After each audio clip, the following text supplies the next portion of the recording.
Hey, right now, while you're watching this video, maybe with a snack, maybe half distracted by your phone, there are people online doing things so horrific that most law enforcement veterans describe their first encounter with it as the moment something inside them broke permanently. We're talking about a hidden layer of the internet where children are bought, sold, and streamed like Netflix, not in some distant dystopian future, right now, today. While the rest of us were busy arguing about Wi-Fi passwords and which streaming service has better originals, this series is about the investigators who went into that darkness and what it cost them.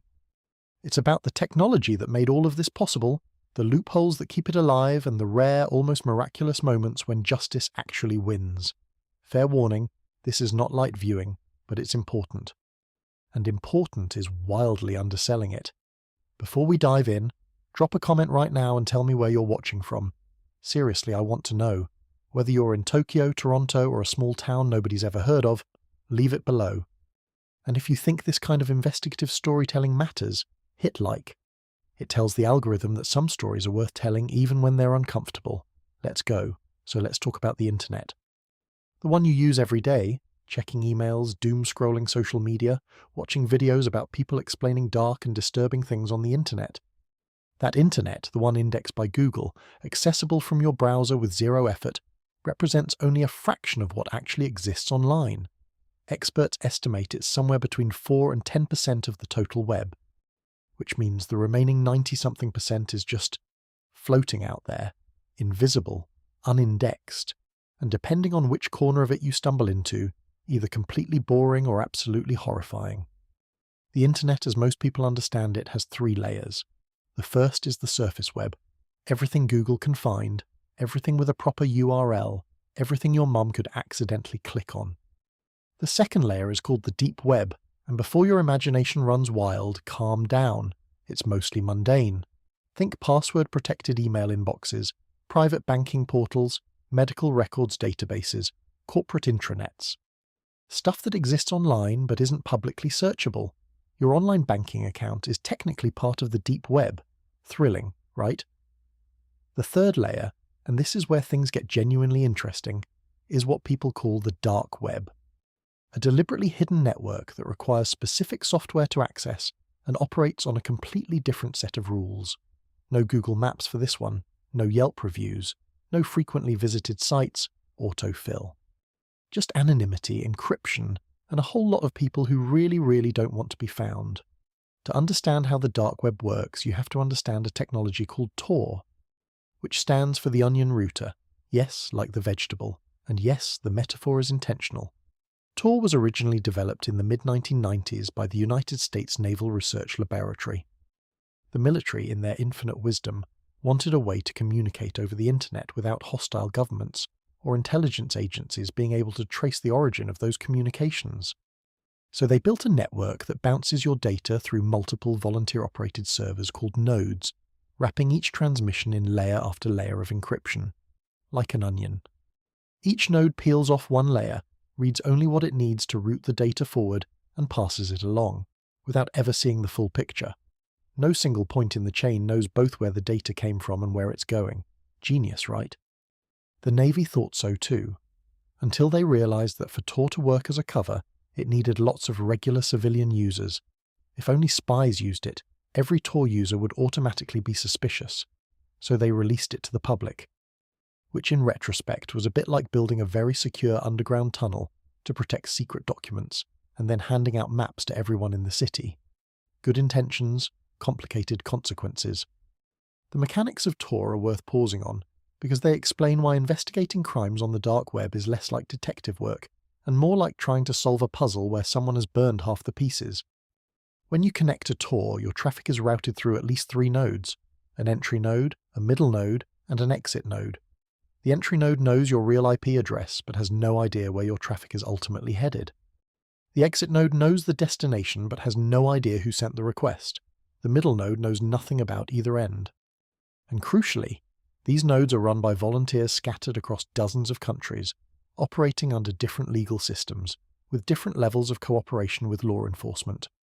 Investigators trying to trace a Tor connection don't just hit one wall, they hit several walls in different languages, governed by different laws, with varying enthusiasm for international cooperation. It's like trying to track a package that's been handed between couriers in 12 different countries, none of whom kept a receipt.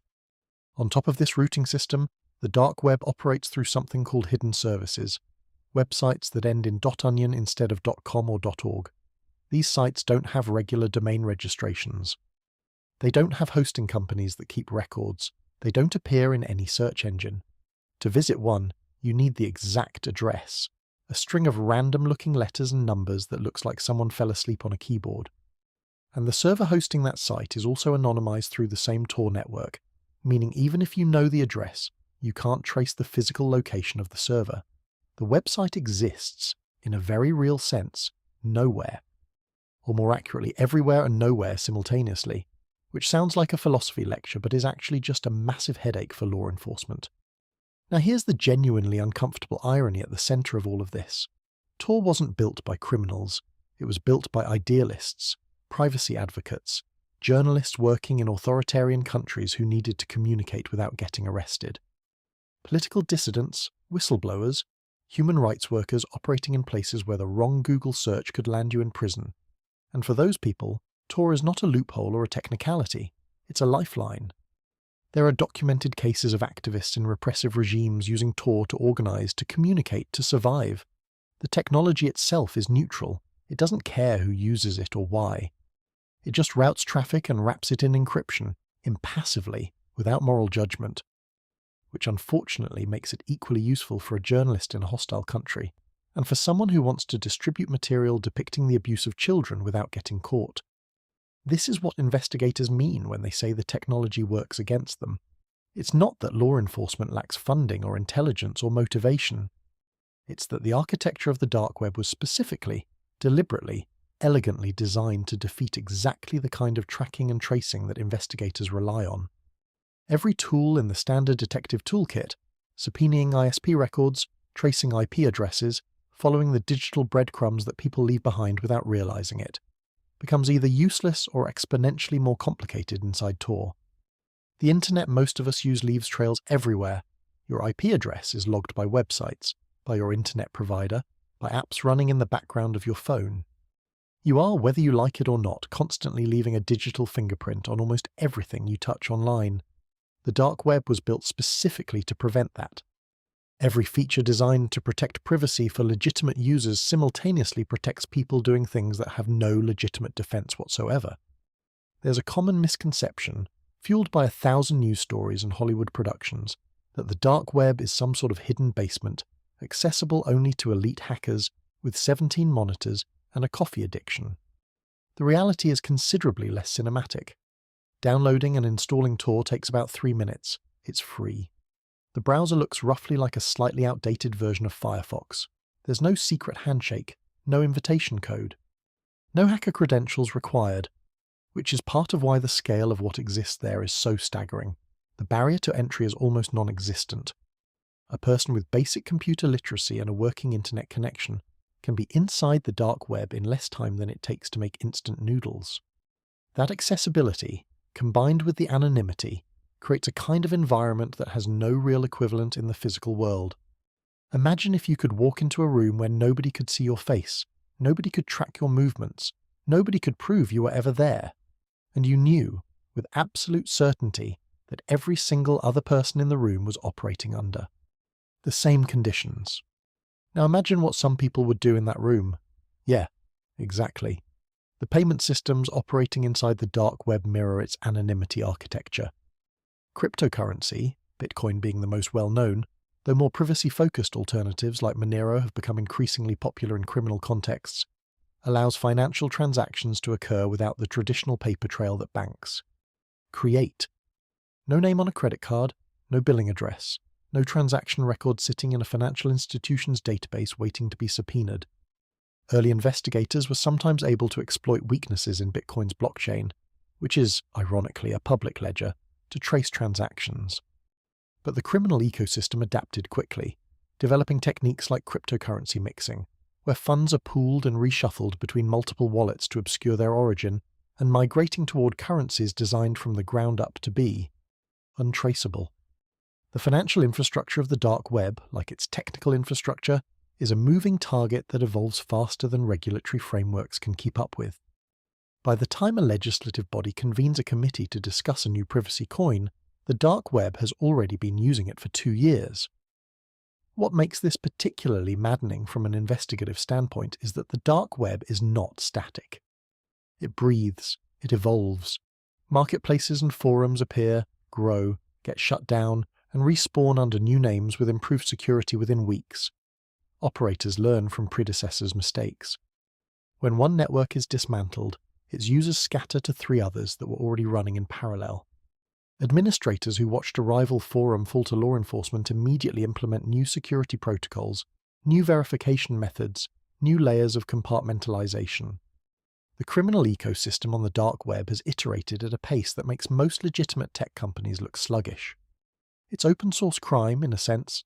Vulnerabilities get identified, exploited and patched with an efficiency that would impress a Silicon Valley startup if what the startup was building wasn't something so completely indefensible. Investigators trying to navigate this landscape aren't just fighting criminals, they're fighting architecture, they're fighting infrastructure. They're fighting a technology that was built from the ground up to be resistant to exactly what they're trying to do, which doesn't mean it's impossible. As later chapters in this story will demonstrate, it's very much not impossible. People do get caught, networks do get dismantled, but it requires a completely different approach than anything in the traditional law enforcement playbook.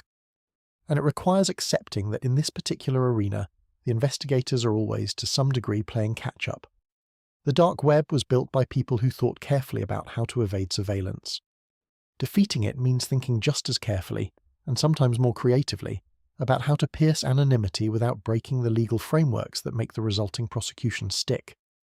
Understanding this architecture isn't just a technical footnote, it's the foundation for everything that follows in this story. Every investigation will cover, every arrest, every heartbreaking discovery. It all happens inside this system, against this backdrop. The dark web didn't create predators, but it gave them something they'd never had before: each other, a marketplace, and the reasonable expectation that they would never be found. How investigators fought back against that expectation, and what it cost them, is what this series is actually about. If the previous chapter left you thinking that the dark web is basically a solo sport, individual bad actors, lurking alone in their digital basements, then this chapter is going to significantly revise that image. Because it turns out that one of the most disturbing things about what happens in the hidden corners of the internet isn't just the content itself, it's the community. The fact that people found each other, organized, built hierarchies, developed their own culture, and created social structures that would look almost normal if you replaced the subject matter with literally anything else. Book clubs have less organizational discipline than some of these forums did, which is not a compliment to the forums, or maybe it is a criticism of book clubs. Either way. To understand how we got from individual offenders to organized networks with tens of thousands of members, you have to go back to the early internet, back before Tor even existed, when the hiding was less sophisticated but the impulse was already there. In the 1990s, the mechanisms were primitive by any standard. Private news groups, encrypted email chains, password-protected FTP servers that required an invitation from someone who already knew you. It was slow, clunky, and high risk by modern standards. Getting caught meant a chain of evidence that could be physically traced, and yet even then people found each other. Because one of the most consistent and depressing facts about human psychology is that almost any behavior, no matter how aberrant, becomes easier to sustain when you discover you're not alone in it. The arrival of more sophisticated anonymization tools in the early 2000s changed the scale of everything. Suddenly, the friction of connecting with like-minded individuals dropped dramatically. Forums began to appear that weren't just file-sharing hubs but genuine communities, with message boards, user profiles, moderators, rules of conduct, and something that investigators would later find deeply unsettling: a sense of belonging. These weren't anonymous dumps where someone threw a file into the void and disappeared. They were places where people logged in regularly, built reputations, had favorite threads, gave and received feedback. Basically Reddit, if Reddit had been designed by the worst people imaginable and moderated by people competing to be the worst of them. The structure of these early forums followed a pattern that researchers and investigators would document across dozens of different communities over the following 2 decades, and the pattern was remarkably consistent. At the top sat administrators, the technical architects who built and maintained the infrastructure, managed server configurations, and made high-level decisions about the community's direction. Below them were moderators, responsible for enforcing community rules, vetting new members, and managing the social environment. Then came established members with verified status, and finally, at the bottom, new arrivals who had to prove themselves before being granted access to the inner sections of the forum. Access tiers. Like a loyalty program, except the reward for moving up wasn't a free coffee. The reward was access to progressively worse material. The verification and vetting systems these communities developed were, from a pure operational security standpoint, genuinely sophisticated. New members weren't simply handed access, they had to earn it. This typically involved demonstrating that they were who they claimed to be, not in terms of real identity, which nobody wanted, but in terms of ideological alignment and, critically, contribution. You had to bring something to the table. In many documented cases, that meant uploading original content. In others, it meant referring trusted members from outside the network. The communities understood instinctively what intelligence agencies have known for decades. The easiest way to ensure loyalty and prevent infiltration is to make every member complicit in the activity you're trying to protect. If everyone has contributed something incriminating, everyone has something to lose from cooperating with investigators. It's mutually assured destruction as a community-building strategy. Diabolical. Effective. And a nightmare for law enforcement trying to flip a member into an informant. The reputation systems built into these forums deserve particular attention, because they reveal something important about the psychology driving participation. Users accumulated points, rankings, status markers, the same basic dopamine loop that makes social media platforms addictive. Post frequently, contribute quality material, help other members, build your standing in the community. The metrics were different, the content was unthinkable, but the psychological mechanism was functionally identical to a point system on any mainstream platform.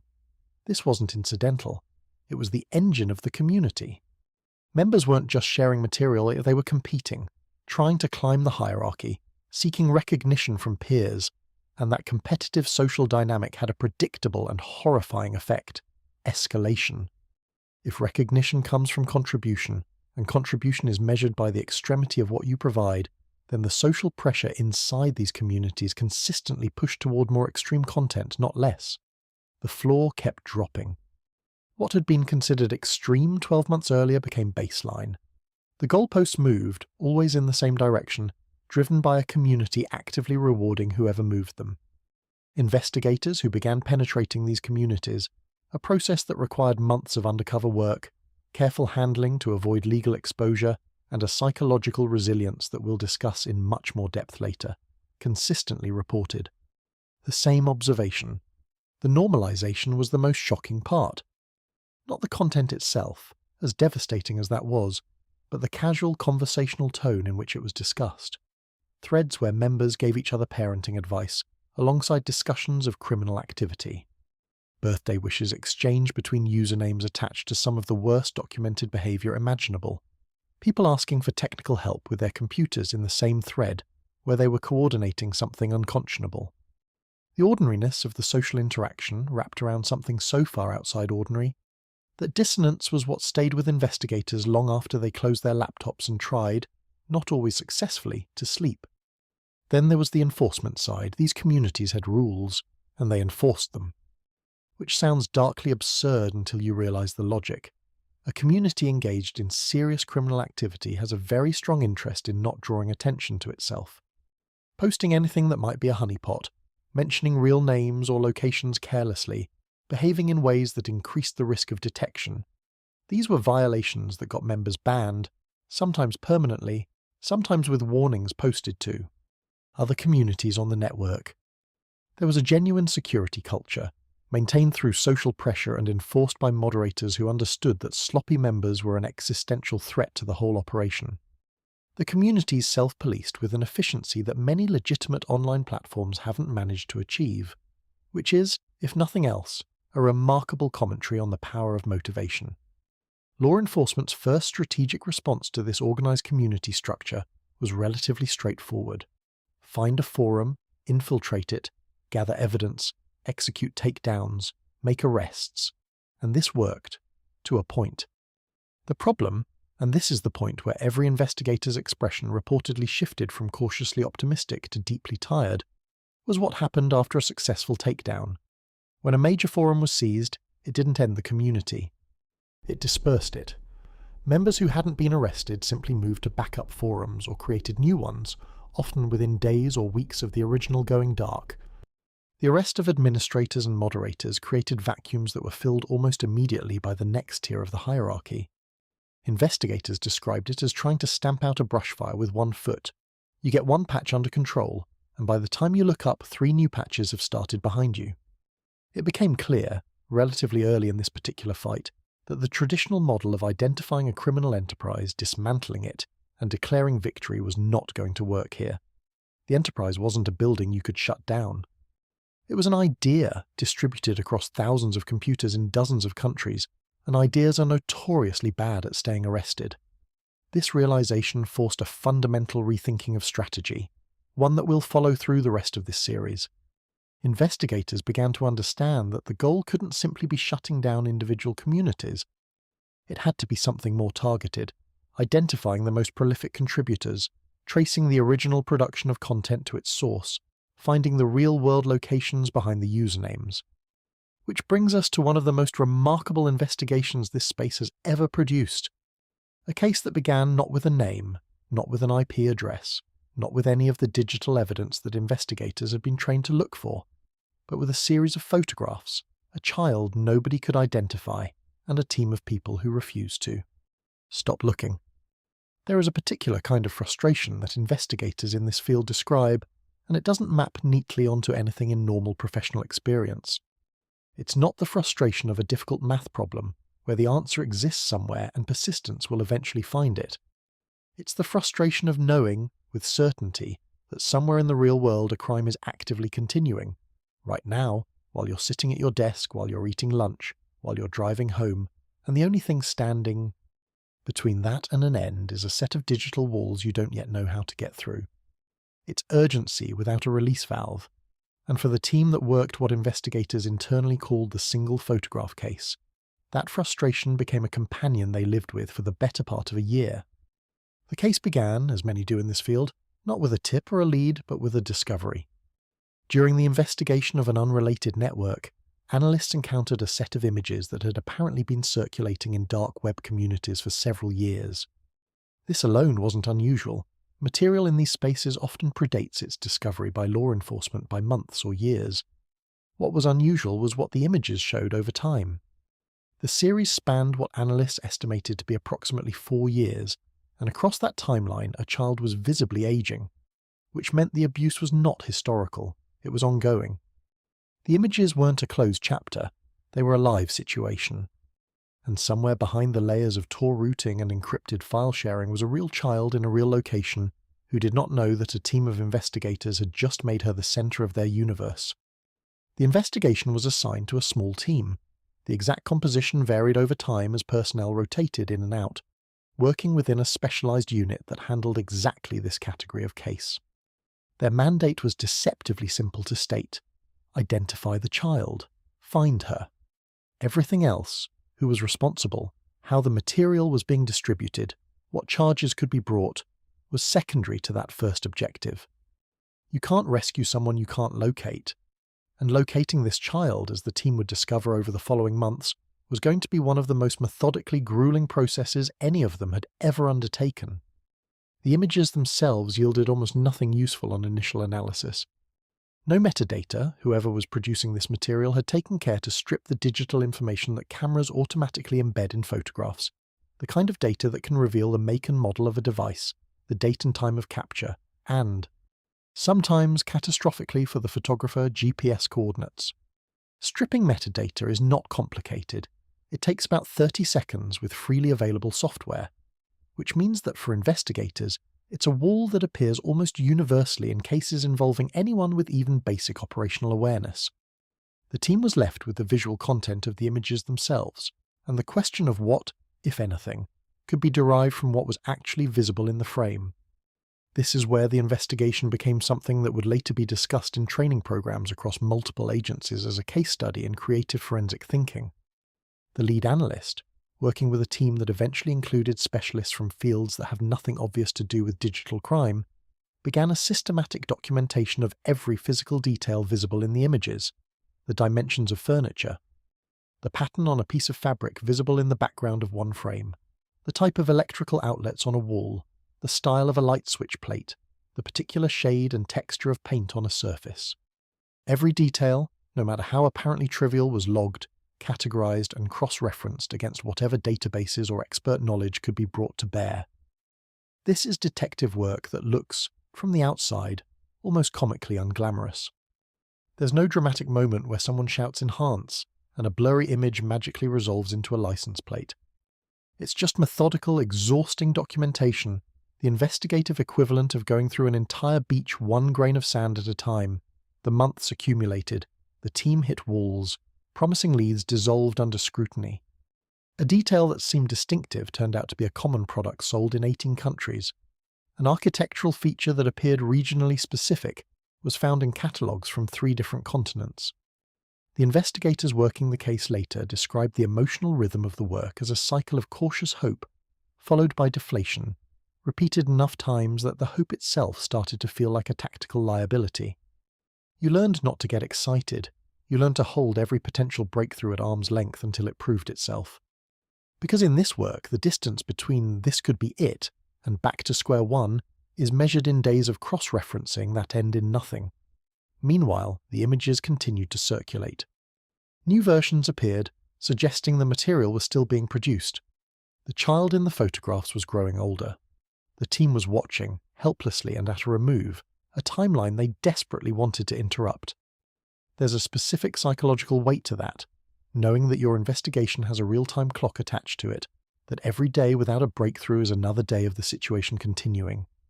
Investigators in this field almost uniformly describe the inability to switch off as one of the most corrosive aspects of the work.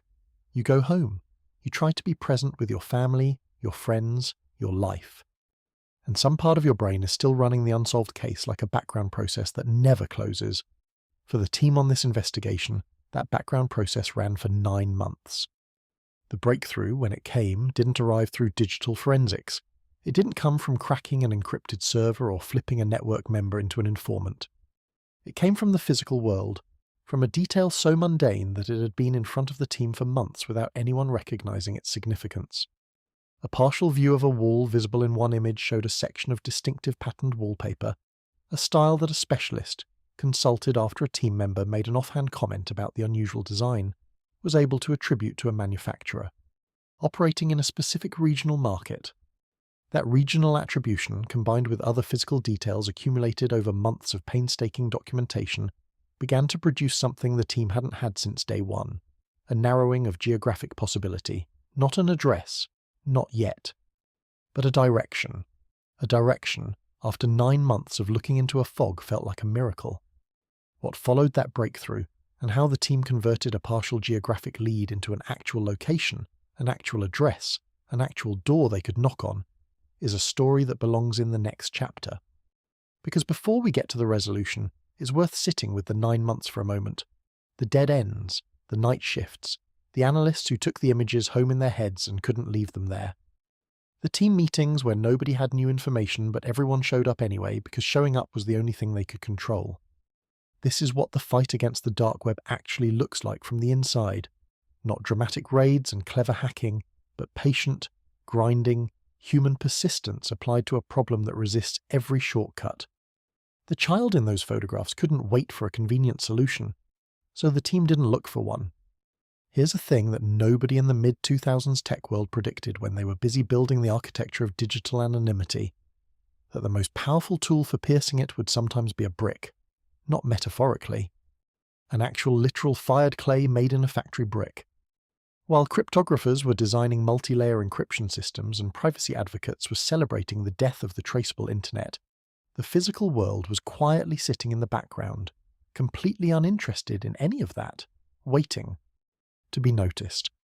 And in this particular investigation, it was noticed, just not before 9 months of everything else had been tried first.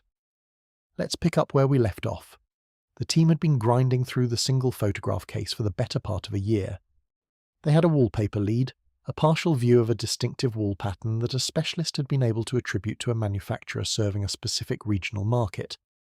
That narrowed the geographic field, but narrowing from somewhere on Earth to possibly in this part of this country is still not what you'd call a tight target. The team needed more. And the more, it turned out, was already sitting in images they'd looked at dozens of times without seeing what they needed to see. One of the fundamental challenges of forensic image analysis is that the human brain is extremely good at processing what it's looking for and filtering out everything else. Show an investigator a photograph and ask them to look for faces, they'll find every face in the image and mentally deprioritize the background. It's efficient as a general cognitive strategy and disastrous as a forensic one. Which is why the best units working this kind of case rotate analysts, bring in fresh eyes, and periodically bring in specialists from fields so far outside law enforcement that they sometimes look slightly confused about why they're in the room. Textile experts, architectural historians, soil scientists. People whose entire professional lives have been spent developing expertise in things that most people never think about at all, and who can look at a photograph and see things that a trained investigator, looking for different things, would walk right past. The brick specialist was brought in through exactly this kind of lateral thinking. In one of the images, one that the team had catalogued early in the investigation and largely set aside as providing no useful information, there was a partial view of an exterior wall visible through a window, small, poorly lit, out of focus at the edges. Under normal circumstances, the kind of detail that ends up in the background no significant information category of the evidence log. But someone on the team, at some point during one of those late night sessions where you start looking at everything you've already looked at just to feel like you're doing something, flagged it for a second look. The wall section showed what appeared to be brick, and not the generic could be anywhere kind. The coursing pattern, the way the bricks were laid relative to each other, was distinctive. The colour and texture suggested a specific clay composition. The dimensions appeared slightly non-standard by current manufacturing norms. Enter the brick specialist, who, it should be noted, probably didn't anticipate this particular career application when they chose their field of expertise, but who took to the task with the enthusiasm of someone finally being asked to deploy their very specific knowledge in a situation where it actually genuinely mattered. The analysis that followed was the kind of thing that makes you appreciate what deep expertise actually looks like when it's applied to the right problem. The specialist examined the image, identified the laying pattern as consistent with a regional construction style used predominantly in a specific period, roughly the mid-20th century, and noted that the brick itself appeared to match a production style associated with a relatively small number of manufacturers who had operated in a particular geographic corridor.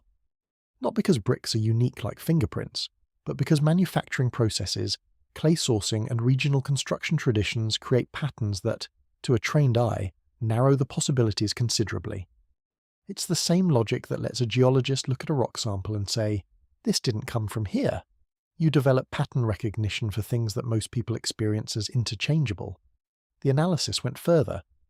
Historical distribution records for building materials, the kind of records that exist in municipal archives and industry databases, and which are almost never consulted in criminal investigations, because who on earth would think to look, aloud?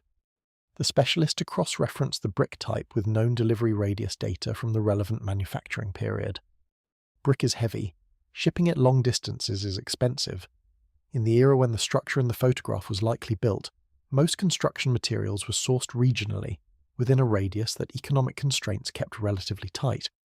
That radius, combined with the manufacturer identification and the regional construction style, produced something the team hadn't had since the beginning: a defined geographic zone. Not a city block, not a single neighbourhood, but a zone small enough that, combined with the wallpaper information and other accumulated details, it could be cross-referenced against other investigative threads to produce a target area that was genuinely workable. The cascade that followed, from target area to specific search parameters to actual identification, took additional weeks and involved collaboration with local agencies who could conduct on-the-ground work that remote investigators could not. But the direction was now clear in a way it hadn't been for 9 months, and the direction had come from a brick. Manufactured sometime in the middle of the last century, sitting in a wall in the background of a photograph, completely unaware that it was the most important piece of evidence in a year-long investigation. If bricks could feel smug, this one had earned it. Now it would be easy to treat this as a charming quirk, a fun detective story detail that makes for good storytelling, but isn't really representative of how these investigations work. But that framing would miss the larger point, which is actually one of the most important structural observations you can make about the current state of digital crime investigation. The harder digital anonymity becomes to crack from the inside, the more critical the physical world becomes as a point of entry. This isn't a temporary workaround while better digital tools are developed. It's a strategic reality that reflects something fundamental about how human beings exist in the world. Here's the paradox at the center of all of this. Digital anonymity protects your online identity. It does not protect your physical existence. And physical existence leaks information constantly, in ways that are almost impossible to fully control, particularly for people who are operating in physical spaces while committing crimes they believe are invisible because they're being committed digitally. The more elaborate and airtight the digital security, the less attention tends to be paid to the physical details. If you've spent weeks configuring encrypted servers, routing through multiple Tor nodes, and stripping metadata from every file, you're probably not thinking carefully about what's visible through the window behind you. You're almost certainly not thinking about what the coursing pattern on the exterior brickwork of your building reveals to a specialist who knows how to read it. You've been so focused on the digital perimeter that you've left the physical one essentially undefended. And that asymmetry, that gap between digital sophistication and physical inattention, is exactly where investigators increasingly focus their energy. The forensic disciplines that have become most valuable in this kind of work are ones that law enforcement agencies had largely taken for granted or underutilized, not because they weren't useful, but because the primary investigative model had shifted so heavily toward digital forensics over the preceding 2 decades. Geolocation analysis of background vegetation. Different plant species grow in specific climate zones, and an identifiable plant in an image background can narrow a geographic search dramatically.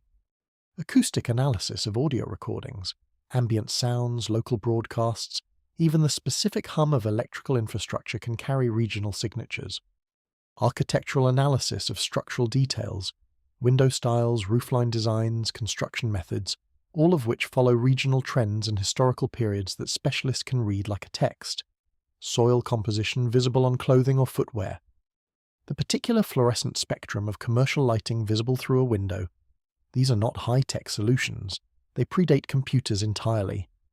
They're the forensic equivalent of reading the landscape, skills that hunters, naturalists, and military trackers have applied for centuries, retrofitted for a context those people couldn't have imagined. What's remarkable is that the criminals operating in these spaces rarely account for any of it. The operational security guides that circulate in dark web communities, and they are detailed, surprisingly well written, and regularly updated, focus almost entirely on digital precautions.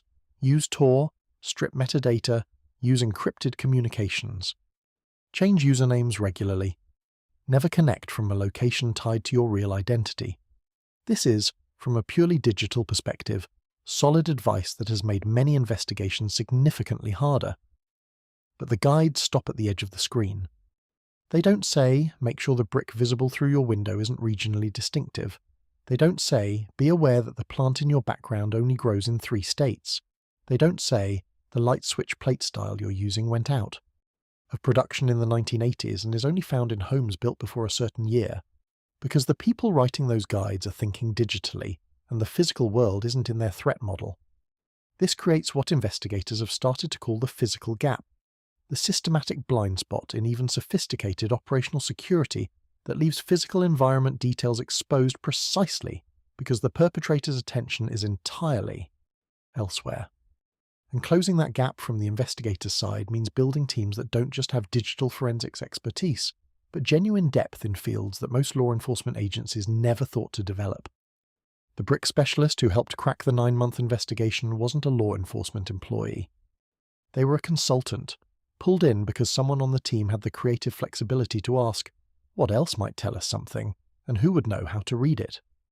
That question, what else, and who would know, is increasingly one of the most important questions in this entire field. The lesson that spread through investigative communities after cases like this one wasn't, get good at bricks, specifically. It was get comfortable thinking outside the digital frame.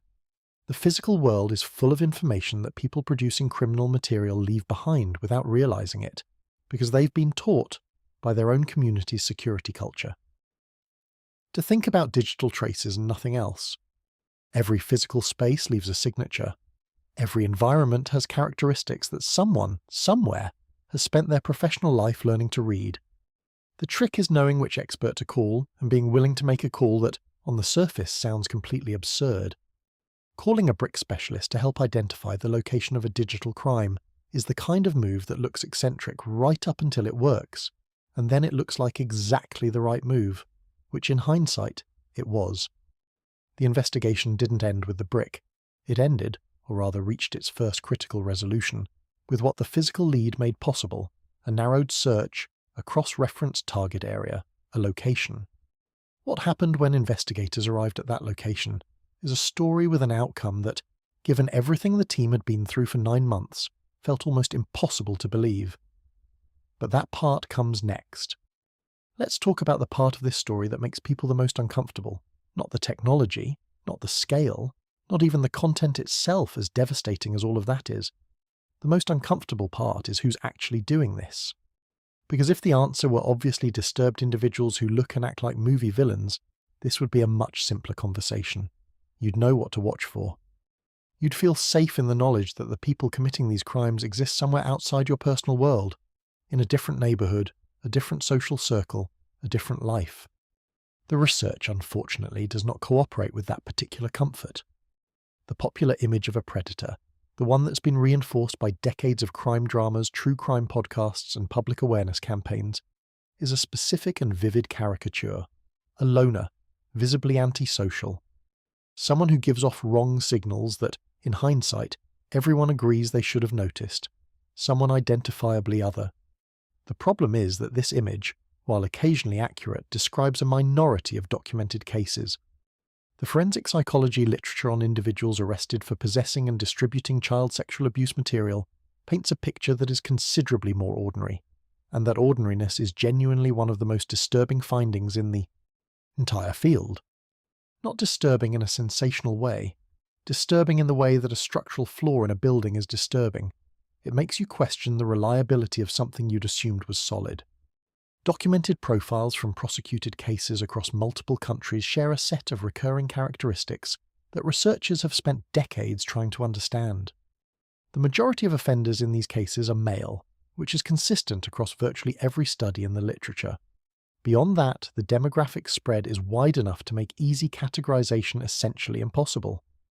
These are people with full-time jobs, frequently in white-collar professions, sometimes in positions that involve regular contact with children, sometimes in roles of considerable institutional trust: teachers, social workers, medical professionals, IT employees, mid-level managers, people who coach youth sports on weekends and show up to neighborhood barbecues and are described by colleagues as quiet but perfectly pleasant, not charming in the unsettling red flag way that crime writers love.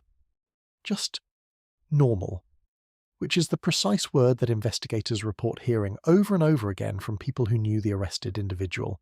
He seemed completely normal. We had no idea. He was always so helpful. That's not a cliché. It's the most consistently reported reaction, across cases, across countries, across decades of investigations. The psychological architecture underlying this isn't mysterious, even if it's deeply uncomfortable to examine.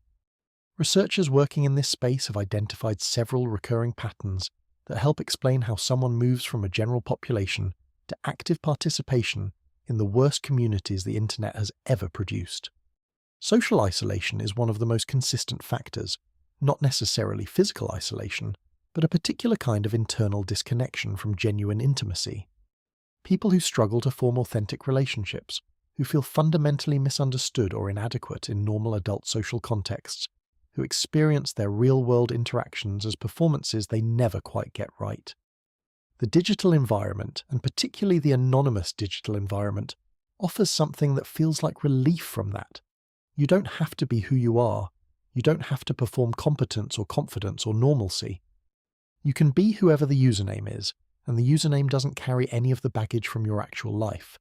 It's basically character creation in a video game, except the game has consequences for real people. Catastrophic ones. Power dynamics show up as another consistent theme. A significant portion of documented offenders describe real-world experiences of powerlessness, perceived failures in professional life, romantic rejection, status anxiety, a sense of being overlooked or underestimated by the world they actually live in. The anonymous forum environment offers a specific and perverse correction to that experience. In the hierarchy of these communities, status is achievable, contribution is rewarded. You can become someone who matters, someone whose posts get responses, someone whose reputation grows, and none of the factors that undermine your standing in real life apply. The forum doesn't know you got passed over for a promotion. It doesn't know about your failed relationships or your financial situation, or the fact that your neighbors don't know your name after 5 years. Inside the forum, you are whoever your posting history says you are. For someone whose real-world identity has felt like a prison, that's not nothing. It's a deeply warped and deeply harmful version of social belonging, but it operates on the same psychological machinery as legitimate belonging, which is precisely why it's so effective at capturing and retaining people. The escalation pathway, how someone moves from passive viewing to active participation to production, is one of the areas where psychology and investigative experience converge most clearly. And the finding, consistent across research and across documented case histories, is that escalation almost never happens in a single dramatic step. It happens gradually, incrementally, with each stage feeling like a relatively small deviation from the previous one. The psychological term for this is graduated normalization, the phenomenon where the reference point for what's acceptable shifts over time as each small step is absorbed and reframed as normal. A person who would have found stage 5 of this escalation completely unconscionable at the beginning of the process may have already passed through stages 1 through 4 without experiencing anything that felt, in the moment, like a significant moral threshold being crossed. Each step was just slightly beyond the last one, and the community, as we discussed in Chapter 3, actively facilitates and incentivizes this process. The forum doesn't just tolerate escalation, it rewards it. It creates a competitive environment where the direction of movement is always toward more extreme content, and where the social reinforcement is calibrated to pull members in exactly that direction. This is the part that forensic psychologists describe as the grooming of the offender, a process parallel to but distinct from the grooming of victims. The community absorbs new members gradually, normalizes progressively, and creates a social environment in which the cognitive dissonance that would normally function as a brake, the part of the mind that says, "this is wrong, stop," gets steadily eroded. Members develop what researchers call neutralization techniques, psychological strategies for reframing their behavior in ways that make it feel acceptable. Minimization, victim blaming, diffusion of responsibility across the community. The sense that because everyone in this space is doing it, it can't be as serious as the outside world claims. These aren't sophisticated philosophical frameworks. They're the same cognitive gymnastics that humans deploy to justify all kinds of behavior they suspect is problematic, just applied to a context where the harm being justified is catastrophic. What makes the digital environment uniquely dangerous as an accelerant for this process is the way it removes friction. In the physical world, acting on impulses that deviate severely from social norms requires overcoming real obstacles: proximity, logistics, the terrifying possibility of another human being's reaction. The digital environment eliminates most of those obstacles and replaces them with an experience that feels, at least initially, consequence-free. You're sitting in your living room, you're wearing your normal clothes. The rest of your life is proceeding normally around you. Nothing about the physical experience communicates you're doing something that will eventually destroy your life and contribute to the destruction of others.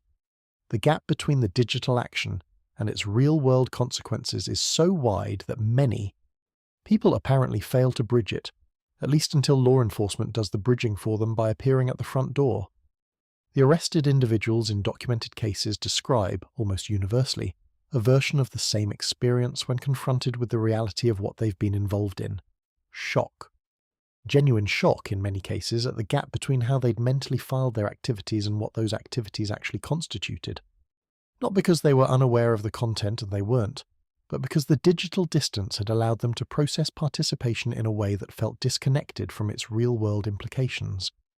The child in the image was psychologically a file, a piece of content, something that existed inside the screen, not outside it. Investigators report that one of the most difficult aspects of interrogation in these cases is re-establishing that connection, forcing the person across the table to confront the fact that the content they were consuming corresponded to an actual child in an actual place experiencing actual harm. For some, that confrontation produces immediate visible distress. For others, the dissociation runs so deep that it takes considerably longer to penetrate. None of this is offered as exculpation. Understanding the psychology doesn't mean excusing the behavior or diminishing the harm. People make choices, and the choices made by individuals in these communities have consequences that are measured in the suffering of real children. Full stop. But understanding the psychology matters for reasons that are purely practical. You cannot effectively prevent something you don't understand, and you cannot identify risk before the harm occurs if you're looking for the wrong signals. Law enforcement agencies that have invested in psychological profiling have consistently found that the profile of individuals likely to be involved in these communities does not look like the cultural stereotype. Which means that if the stereotype is what you're watching for, you are systematically missing the majority of your actual risk population. The uncomfortable conclusion that these individuals look like colleagues, neighbours, family members, because they frequently are, is not a reason for paranoia, it's a reason for informed awareness. And it's a reason to think seriously about the environments, both online and offline, that allow this progression to go undetected for as long as it routinely does. The average time between when someone begins active involvement in these communities and when they're eventually investigated and arrested, when that arrest happens at all, is measured not in weeks, but in years, sometimes many years. That gap exists partly because of the technical challenges we've already discussed, but it also exists because the people committing these crimes are often genuinely unremarkable in their everyday lives. They show up to work. They maintain relationships. They don't exhibit the visible warning signs that the cultural script says to look for. The username is a different person from the colleague who says good morning every day and remembers your birthday. That gap between the two, between the person and the screen name, is where a great deal of harm accumulates quietly for a very long time. Investigators who've spent careers working these cases tend to describe a specific shift in how they see the world. Not paranoia exactly, but a kind of recalibrated awareness of the gap between presented identity and interior life. Everyone is managing a distance between who they appear to be and who they actually are.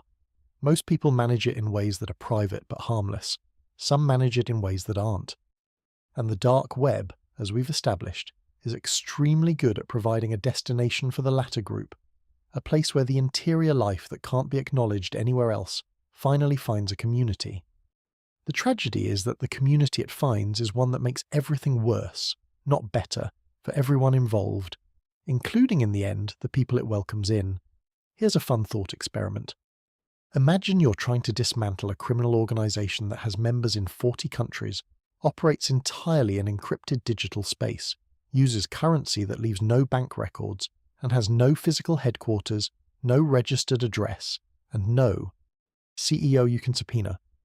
Now imagine that your legal authority to act stops at your national border, that each country you need to cooperate with has its own laws, its own bureaucratic rhythms, its own institutional culture, and its own definition of what constitutes sufficient evidence for a warrant. Now imagine trying to coordinate all of that across 12 time zones, while the criminal network you're chasing can reorganize and relocate its operations in roughly the time it takes you to schedule a conference call. Welcome to international cybercrime investigation. It's exactly as fun as it sounds. The fundamental structural problem facing law enforcement in this space is one that took years to be fully acknowledged, let alone addressed. The criminal networks operating on the dark web are inherently international by design, while the legal frameworks governing law enforcement response are inherently national by tradition. Criminals don't need treaties. They don't need mutual legal assistance agreements. They don't need to file paperwork in a foreign jurisdiction before they can act. They operate as if borders don't exist, because in the digital space they've chosen to inhabit, borders genuinely don't. Law enforcement, meanwhile, operates inside one of the most border-sensitive systems humanity has ever built. The contrast is stark. The consequences of that contrast are measured in years of delays, lost evidence, and investigations that stalled not because of any investigative failure, but because the right piece of information was sitting in a server in a country that hadn't yet signed the right agreement. It's like trying to win a Formula One race while your pit crew has to submit a visa application before they can hand you new tyres.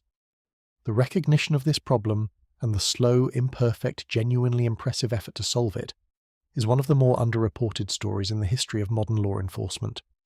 Because building international investigative infrastructure is not glamorous work, it doesn't generate dramatic press conferences or photogenic raids, it's mostly meetings. An extraordinary number of meetings spread across years, in conference rooms in cities that weren't necessarily chosen for their scenic value, attended by people from agencies with different cultures, different legal frameworks, different risk tolerances, and sometimes a history of institutional rivalry that predated the digital era by several decades.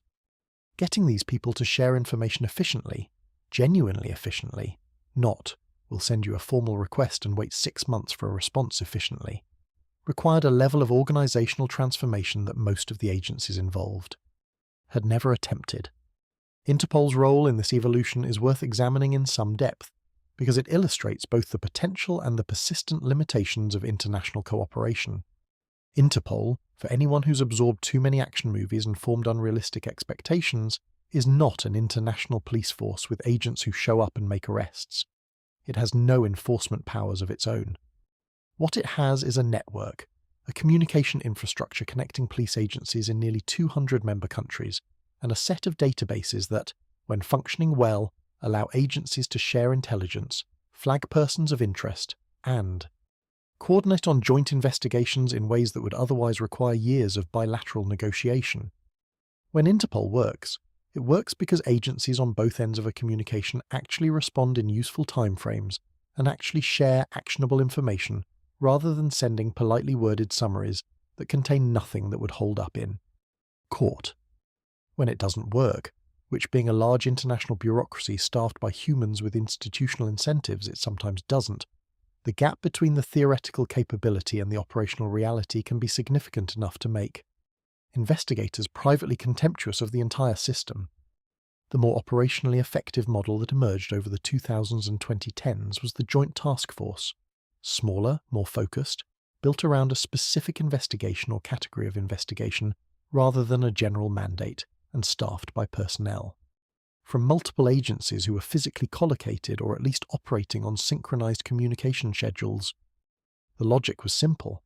Trust is built between people, not institutions, and people build trust by working together on actual cases with actual stakes. An analyst from one country's national cyber unit who has spent 6 months working alongside counterparts from 3 other agencies on a live investigation develops a working relationship and a mutual understanding of each other's capabilities and constraints that no amount of formal agreement can replicate. The informal networks built through joint task forces, the direct messaging channels, the personal contacts, the knowledge of who to call when you need something moved quickly, became some of the most functionally important infrastructure in international cybercrime enforcement. None of it appeared in any org chart. All of it made investigations faster and more effective. The operational picture that emerged from this gradual network building was both encouraging and sobering. Encouraging because joint operations began producing results that purely national investigations couldn't. Cases that crossed multiple jurisdictions, and virtually all significant dark web cases crossed multiple jurisdictions, could be worked in parallel by teams in different countries rather than sequentially, with each country waiting for the previous one to finish before proceeding. Evidence that would have taken months to formally transfer through legal assistance channels could be discussed in real time between analysts who already knew each other. Takedowns that needed to happen simultaneously across multiple countries, because a coordinated approach was the only way to prevent the network from simply relocating its operations to whichever country moved slowest, could actually be synchronized. The results, when everything aligned, were genuinely impressive. Networks that had operated for years across dozens of countries dismantled in coordinated operations involving teams on multiple continents, executing simultaneous actions within hours of each other. That's not the default state of international law enforcement cooperation. It's the product of years of relationship building and deliberate organizational change. The sobering part is everything that still doesn't work. Legal frameworks in different countries define the relevant offences differently, which creates complications when charges need to be coordinated across jurisdictions. Evidentiary standards vary enough that information gathered legally under one country's laws may be inadmissible in another's courts. Extradition treaties, where they exist, are sometimes slow and contested, and where they don't exist, suspects can sit comfortably in countries that decline to cooperate, while investigators from other jurisdictions watch, impotently, across a border. Data sovereignty, the principle that data stored in a country's territory falls under that country's laws, creates situations where evidence known to exist in a foreign server cannot be legally accessed without going through that country's legal system, which may take months or years. The criminal network adapts to all of this in real time, hosting infrastructure in jurisdictions known for limited cooperation with foreign law enforcement, routing communications through countries where mutual legal assistance processes are slowest. It's not accidental. The more sophisticated criminal networks study law enforcement cooperation frameworks the way a chess player studies their opponent's patterns, and they exploit the gaps with something approaching strategic intentionality, which would be almost admirable if it weren't in service of what it's in service of. The investigative technique that emerged as perhaps the most powerful tool in the international fight against dark web criminal networks is what practitioners call the node approach, and it follows a logic that is elegant in its simplicity, even if brutal in its execution. Every criminal network is a web of connections. Every person in that network is a node, a point where multiple threads converge. When you arrest and successfully debrief a lower-level participant, you don't just remove that node. You gain a map of that node's connections, who they communicated with, how, about what, through which channels, with which technical tools. Each connection leads to another node. Each node, when reached, maps further connections. The network, which appeared from the outside as a featureless encrypted mass, begins to reveal its internal structure. Not all at once, and not without significant effort at each stage, but progressively, as each successfully exploited node opens new lines of investigation. The critical insight driving this approach is that arrests aren't endpoints. They're the beginning of a new phase of the investigation, which sounds obvious when you say it, but represents a significant cultural shift from traditional law enforcement thinking, where an arrest tends to be treated as a conclusion. In the dark web context, an arrest that doesn't generate intelligence is a wasted opportunity. The most valuable thing about a successfully apprehended network member isn't the prosecution. It's the access to their communications, their devices, their knowledge of the network structure and personnel, and their potential cooperation as an informant in ongoing investigations. This is why some of the most significant dark web takedowns have resulted in what appears, from the outside, to be a disproportionately small number of public prosecutions relative to the scale of the investigation. What's happening behind the scenes is frequently something larger. The arrested individual has become a thread being carefully pulled, and the thread is attached to something considerably bigger than the person holding it. The speed asymmetry between criminal networks and law enforcement remains the most persistent structural challenge. Criminal networks respond to pressure in days or weeks.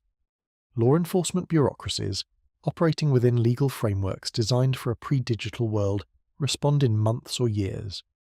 A network that gets wind of an ongoing investigation can shift its infrastructure to a new jurisdiction, change its communication protocols, retire compromised usernames, and establish new verification procedures faster than most international legal assistance requests can be processed. The investigators most effective in this space have learned to live with this asymmetry rather than waiting for it to be resolved. Working within it, exploiting windows of opportunity when they open, accepting that some portion of their investigative effort will always be spent running to keep up with a target that moves faster than the system permits them to. Not exactly the reassuring conclusion you'd hope for, but a realistic one. The fight isn't between good technical systems and bad ones. It's between human beings with different levels of institutional agility, and the side with less paperwork tends to move faster. What sustained the international effort through all the bureaucratic friction and legal complexity and asymmetric speed was something that doesn't show up in policy documents or strategic frameworks: the investigators themselves. The analysts and officers who built personal relationships across borders, who picked up the phone instead of filing a formal request, who shared information they didn't strictly have to share because they trusted the person on the other end, and they'd learned to prioritize the mission over the process. International law enforcement cooperation in this space works, to the extent that it works, because enough people inside the system decided to make it work, not by waiting for the institutions to catch up, but by building informal infrastructure in the gaps between the formal kind. It's not a system anyone designed, it's a system people built, out of necessity, because the alternative was watching a global criminal network operate without effective opposition. That they managed to build it at all, given the structural obstacles, is one of the genuinely underappreciated stories of this entire fight. There's a moment in the career of almost every investigator who works in this field, a threshold moment, usually unexpected, when something they encounter resets their entire internal scale of what they thought this job could require them to. Process. It doesn't happen on the first case, it doesn't happen on the fifth. It happens after years of exposure to material that has already expanded and redefined their understanding of what human beings are capable of doing to one another. After all of that, after everything that has already moved the needle, something arrives that moves it again, in a direction they thought they'd already passed. Investigators who worked dark web child abuse cases throughout the 2000s and into the 2010s consistently identify the same category of material as that threshold moment. The emergence of forums specifically dedicated to the abuse of infants and toddlers. Not children, infants. And the people who were running those forums weren't newcomers to the space, they were graduates of it. To understand how this happened, you need to go back to the escalation mechanics we discussed in Chapter 3, because this is where those mechanics produce their most extreme documented outcome. The competitive social dynamics of dark web communities, the reputation systems, the status incentives, the community rewards for contribution, don't have a natural ceiling. There's no point in the architecture of these forums where the system automatically says this far and no further. The ceiling is wherever the most extreme active contributor has reached. And because the community's social rewards flow toward whoever pushes furthest, the pressure is always upward, or downward depending on your orientation, toward whatever the next level of severity looks like. This is not a flaw in the system from the perspective of its participants. It's a feature. The communities are, in a very functional sense, optimized for escalation. They just happen to be optimized for the most catastrophic possible category of escalation imaginable. The forums that emerged catering specifically to the abuse of the youngest victims weren't created in isolation. They grew out of existing communities, populated by members who had been active in broader networks for years and who, through the progressive normalization process, had reached a point where the content available in general forums no longer satisfied the psychological need the community had been feeding, which is a clinical way of describing something that investigators who encountered this material describe in considerably less clinical terms. The content represented a qualitative shift not just in severity, but in the category of harm involved. Victims who had no capacity for any form of comprehension of what was happening to them, no way to understand, process, or report it, and no advocates within any system capable of reaching them before the harm occurred. The individuals who founded and administered these specialized forums tended to be, in the hierarchy of dark web criminal communities, veterans. Not in any sense that deserves that word's usual connotations, but in the operational sense. They had experience, they understood technical security, they knew how to run a community that attracted participants while minimizing exposure to law. Enforcement. They applied that experience to building something that, even by the standards of the environment they came from, represented a new category. The vetting processes on these forums were even more rigorous than those in broader communities. The administrators understood that the content being discussed would generate maximum investigative attention if detected, and they structured access. Accordingly, getting in required demonstrating a level of commitment that functioned by design, as both a security filter and a mechanism for ensuring every member was maximally implicated from the moment of entry. New members didn't just have to prove ideological alignment, they had to contribute original material to gain access to the most restricted sections. The math on that requirement is straightforward and horrifying. The arrest of one such forum's principal administrator, a case that involved a years-long investigation spanning multiple European jurisdictions and eventually converging on Portugal, became, within investigative communities, a landmark event not because of the arrest itself, but because of what the investigation revealed about the scale of what had been operating. The administrator was, by external appearance, a person of no particular significance. Middle-aged, employed in a mid-level technical role, unremarkable in every way that neighbours and colleagues later confirmed to reporters with the now familiar combination of shock and retrospective confusion. He lived alone. He was described as private but not strange.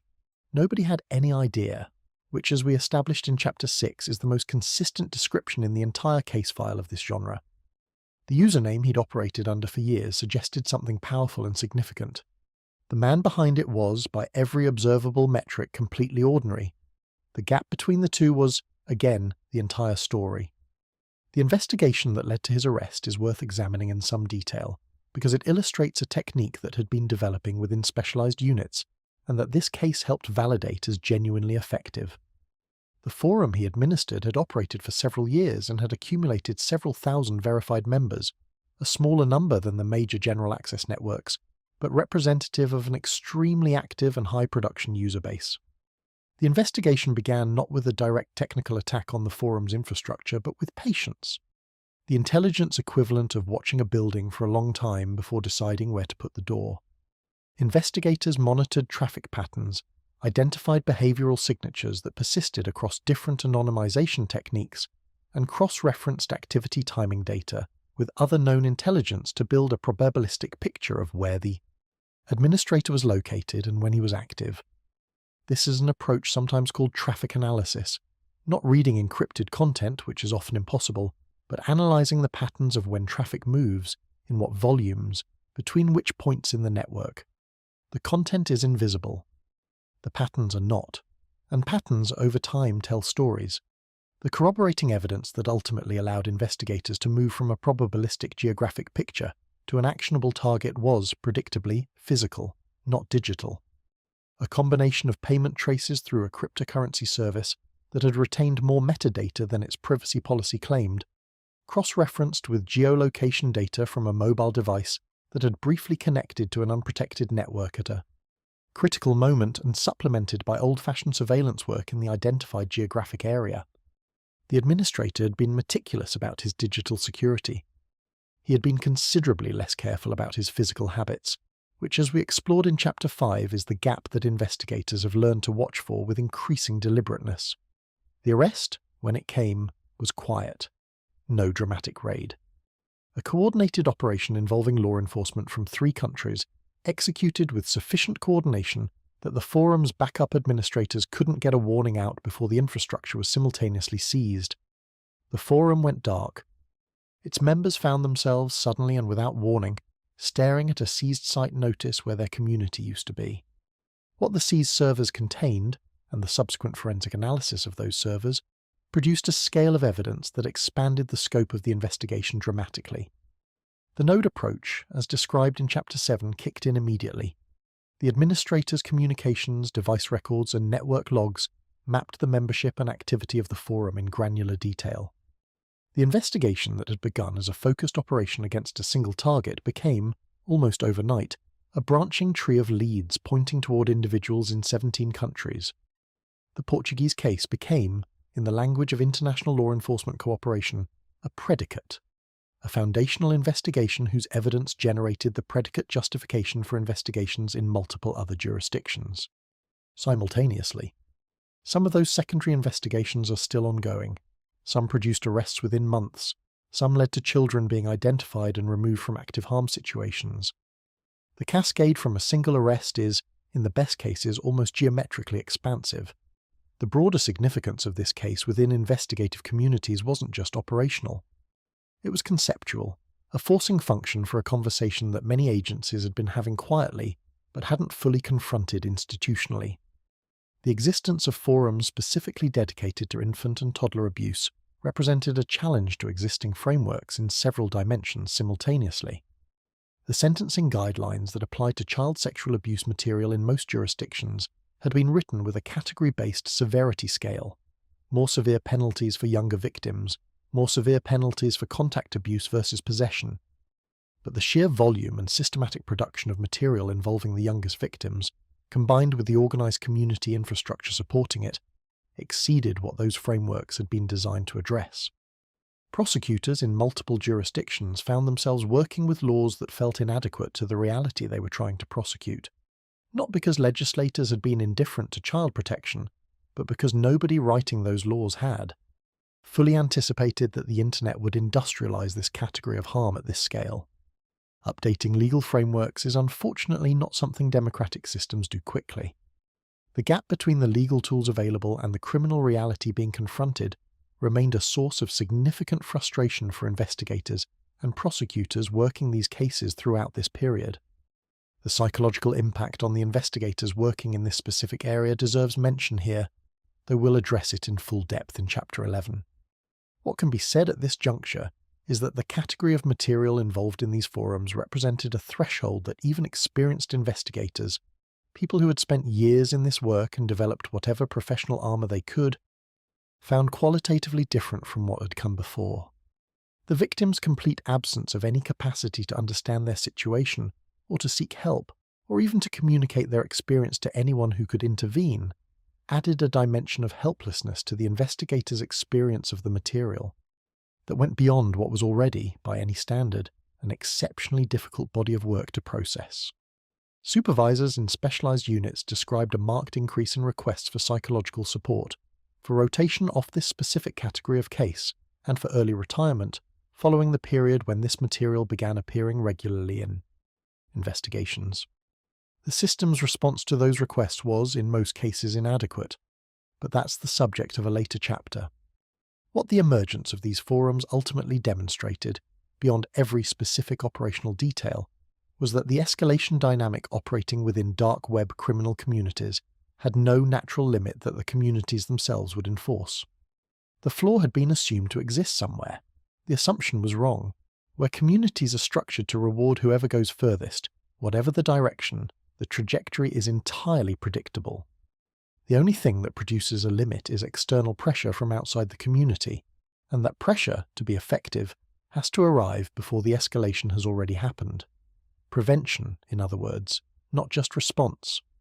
A principle that sounds obvious and has proven in practice to be one of the hardest things in this entire space to implement, partly because of the technical challenges, partly because of the institutional ones, and partly because prevention requires a level of proactive engagement with a problem that most societies prefer not to look at directly, which is, as we've been establishing throughout this entire series, precisely how the problem grew to the scale it reached.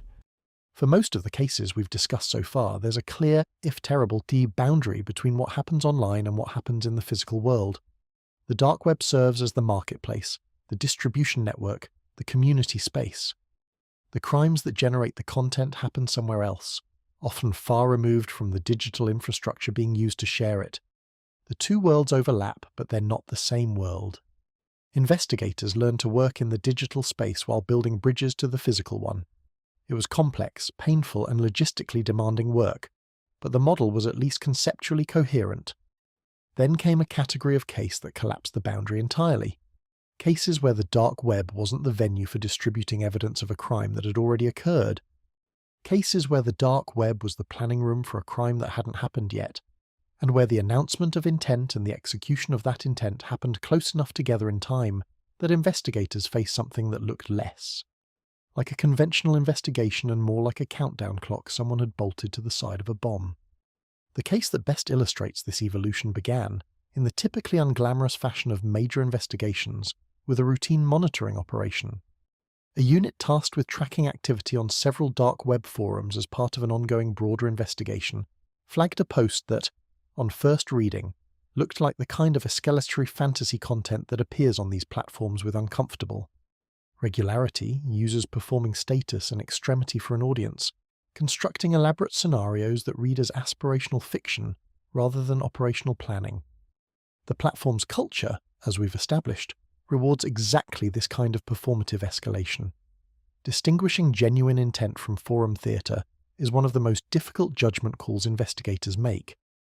Experienced analysts develop a feel for the difference, but it's a feel born from pattern recognition rather than any objective metric, and the cost of getting it wrong in either direction is significant. Call it theatre when it's real, and a child gets taken. Call it real when it's theatre, and you burn investigative resources on something that never materializes while the actual threat sits unaddressed elsewhere. There is no comfortable option. What made this particular post different, what moved it from the monitor and assess pile to the act now pile, was the specificity. Forum posts announcing violent intent tend to be vague in a way that reflects their fantasy character. General targets, generalized scenarios, nothing that connects the stated aspiration to an actual achievable action in the real world. This post was different. It named a specific type of location. It described a method with operational detail that suggested prior reconnaissance rather than imagination. It included timeline references that were concrete enough to be interpreted as a schedule. And it had the quality, difficult to describe precisely but immediately recognizable to experienced analysts, of someone who had moved past the planning phase and was communicating what they were about to do rather than what they wished they could do. The analyst who flagged it described the feeling as the digital equivalent of finding someone standing at a door with a key in the lock, not a threat, an action in progress. The investigation that was immediately initiated operated under a constraint that made everything harder. There was no identity information attached to the account. Obviously, this is the dark web. Anonymity is the entire point. What the account had was a history, a posting record stretching back over a year and a half that, when examined under the right analytical lens, contained more personal information than its owner had likely intended to leave behind. This is one of the persistent ironies of dark web forum behavior. People who take elaborate precautions to protect their technical identity frequently fail to protect their behavioral one. Over months and years of posting, patterns emerge. Linguistic habits, time zones implied by posting activity, recurring topics, preoccupations, reference points, emotional responses to specific kinds of content or news. A person's posting history is, in aggregate, a behavioral fingerprint, not as precise as a technical identifier, but often surprisingly rich with information that can be used to narrow the population of possible individuals behind a username. The team working the case eventually expanded to include analysts from 3 countries as the investigation developed, began building what practitioners call a psychological composite, an aggregated picture of the person behind the account, constructed from behavioral data rather than biographical facts. Within the first 48 hours, the composite had generated several working hypotheses. The posting times suggested a North American or Central European time zone, with a behavioral pattern consistent with irregular working hours, shift work, or a professional schedule that didn't conform to standard business hours. The linguistic analysis of the post pointed toward a native English speaker with a writing style suggesting above-average education.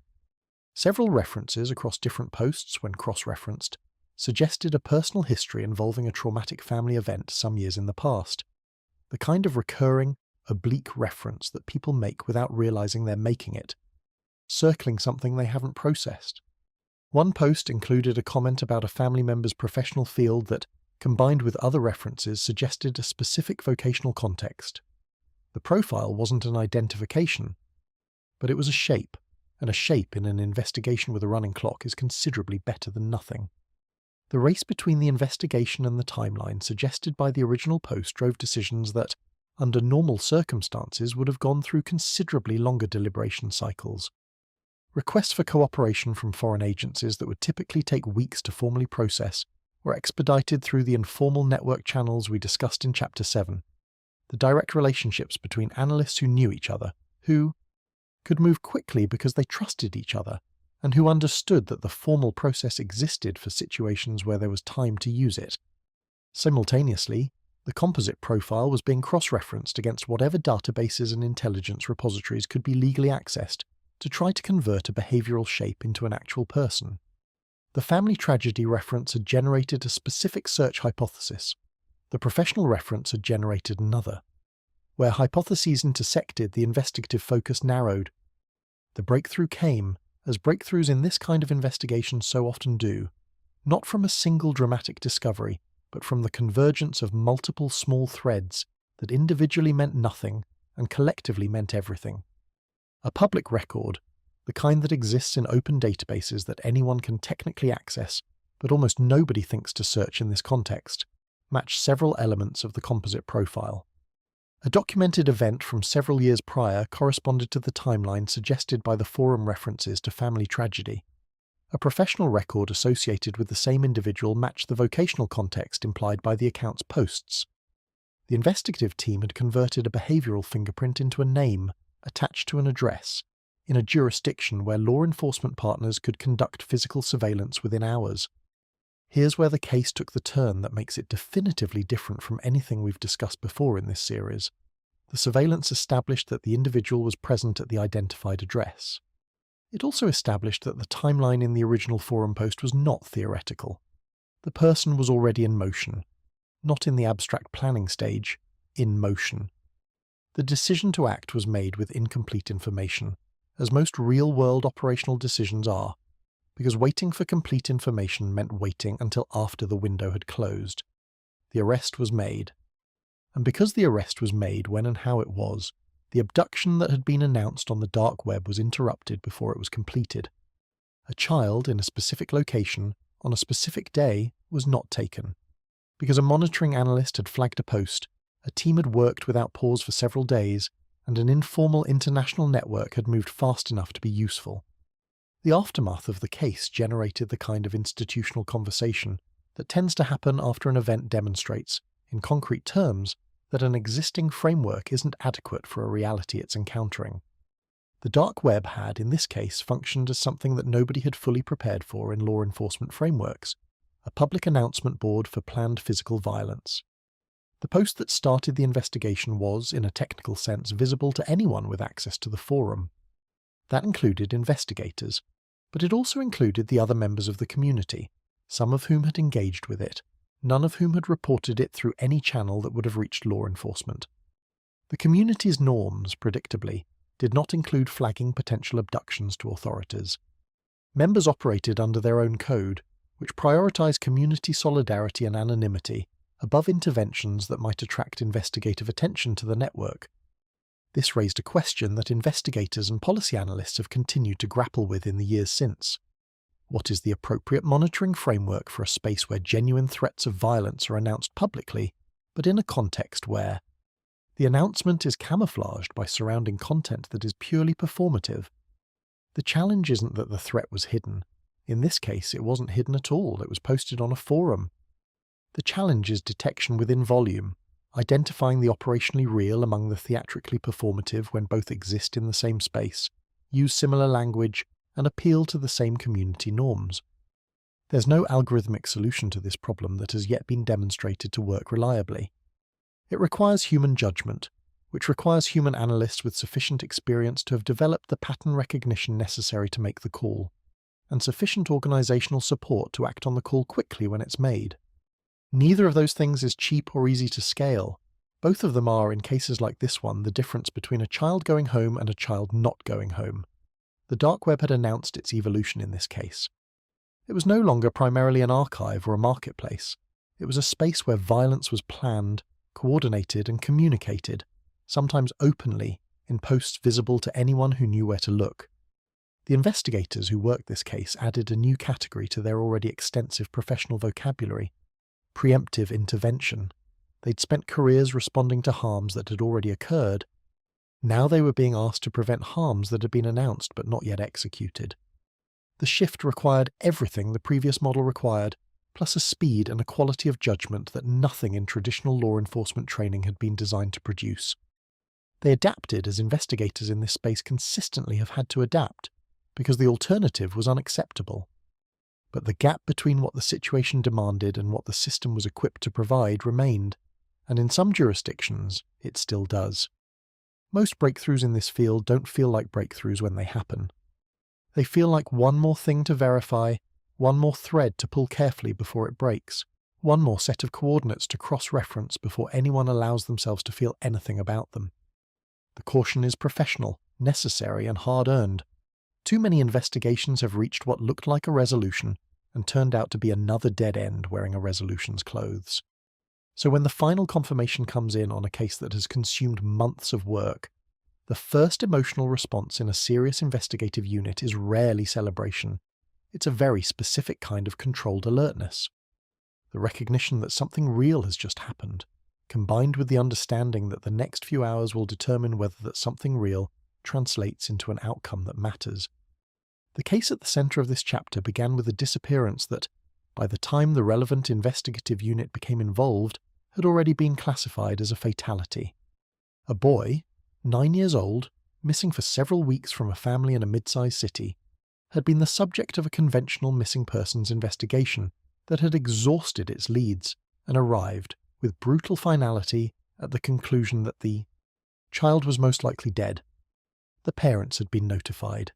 The kind of notification that no language is adequate to deliver and no amount of professional training makes bearable to give. They were told, in the clinical terminology that official communications use precisely because clinical terminology creates just enough distance to be survivable, that their son was presumed deceased. The case file moved from active to closed. The family began the impossible process of grieving someone they hadn't buried. What reopened the case was a lead from a completely different investigation, the kind of cross-pollination between parallel cases that the node approach makes possible when it's working well. Analysts working a separate dark web investigation encountered communications referencing a child matching the missing boy's description, in a context that made several things immediately and horrifyingly clear. He was alive, he was being held, and the people holding him had been, until that moment, entirely outside the investigative frame of the original disappearance. The connection between the dark web activity and the specific missing child required verification, and verifying it was done with the particular urgency that the word alive produces when it appears in a case that had been classified as a fatality. Because if the verification was correct, there was a child somewhere who needed to be reached before that changed. The investigation moved on a timeline that compressed months of normal procedural work into days. The informal international network we've discussed throughout this series moved faster than formal channels could have. Analysts who knew each other, who trusted each other's judgment, who could take a call at 11 at night and start working, without filing paperwork first, cross-referencing the communications data with physical environment indicators, the same methodological approach that had produced results in the photograph case from Chapter 4 and Chapter 5, began narrowing the geographic field. Digital communication timing patterns suggested a time zone. A fragment of background audio in one piece of material suggested proximity to a specific type of infrastructure. An environmental sound signature that an acoustic specialist consulted at short notice identified as consistent with a very specific regional characteristic. None of these data points was individually conclusive. Collectively, they were pointing somewhere specific, and pointing there with increasing confidence. What distinguished this investigation from the others we've followed in this series was the additional psychological dimension it added to an already crushing operational environment. Working a case where you know the family believes their child is dead. The investigative team was operating with information the parents didn't have, information that, if it proved correct, would transform their world entirely, and which, if it proved incorrect or led to an outcome that arrived too late, would be a cruelty on top of a devastation. The decision about when to inform the family that the investigation had been reopened, and on what basis, involved consultations that went beyond pure investigative calculation. There were victim liaison specialists involved. There were conversations about the ethics of hope in situations where hope, weaponized incorrectly, can cause additional trauma.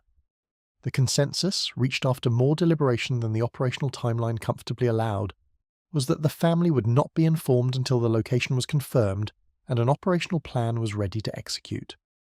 Which meant that for several days, a team of people was carrying the possibility that a boy presumed dead was actually alive, and carrying it alone. The confirmation of the location came from the convergence of enough threads that the probability assessment moved past the threshold required for action. Not certainty.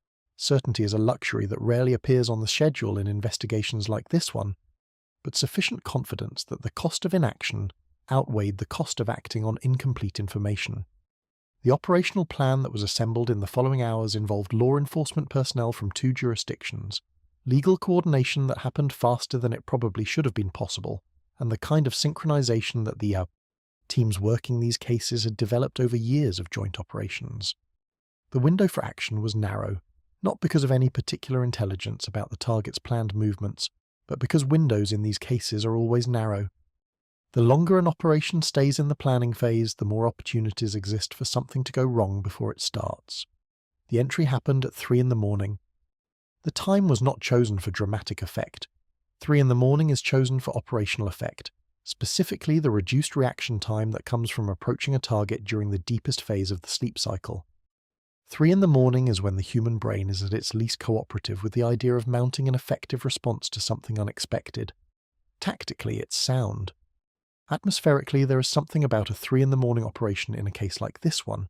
Something about the darkness, the silence, the absolute absence of the ordinary world that strips everything down to exactly what's at stake and nothing else. No bureaucratic noise, no procedural abstraction, just a door and what's behind it, and the next 60 seconds. The child was found alive. Not metaphorically alive, not alive, but barely in the way that rescue narratives sometimes mean when they use that word. Alive, conscious, physically present, recognizably himself in a way that the people entering that room were not fully prepared for, having spent weeks working a case built around the assumption that they were searching for remains. The psychological whiplash of that moment, moving from forensic preparation for the worst to the actual presence of a living child, is something that multiple members of the operational team described, in later accounts, as almost impossible to process in real time. You've been holding yourself in a certain emotional configuration for weeks. The case has shaped you around a specific expectation, and then reality provides a completely different answer than the one you've been preparing for, and your emotional architecture has to restructure itself on the spot, in a room, at 3 in the morning, while there are still a dozen things that need to happen immediately. The operational requirements didn't pause for that restructuring. Securing the scene, processing evidence, ensuring the child's immediate medical needs were addressed, initiating the chain of custody for everything that would eventually become courtroom evidence, all of it continued in parallel with the human reality of a 9-year-old boy who was confused and frightened and had been through something that would require years of careful, specialized support to begin to process. The professionals in that room did their jobs. That's what professionals do.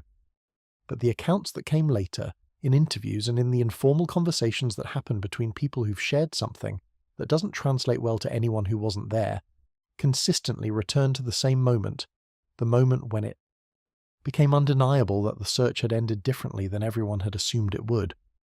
The parents were contacted at approximately 4:30 in the morning. The victim liaison specialist who made that contact described the call as the hardest she'd ever made.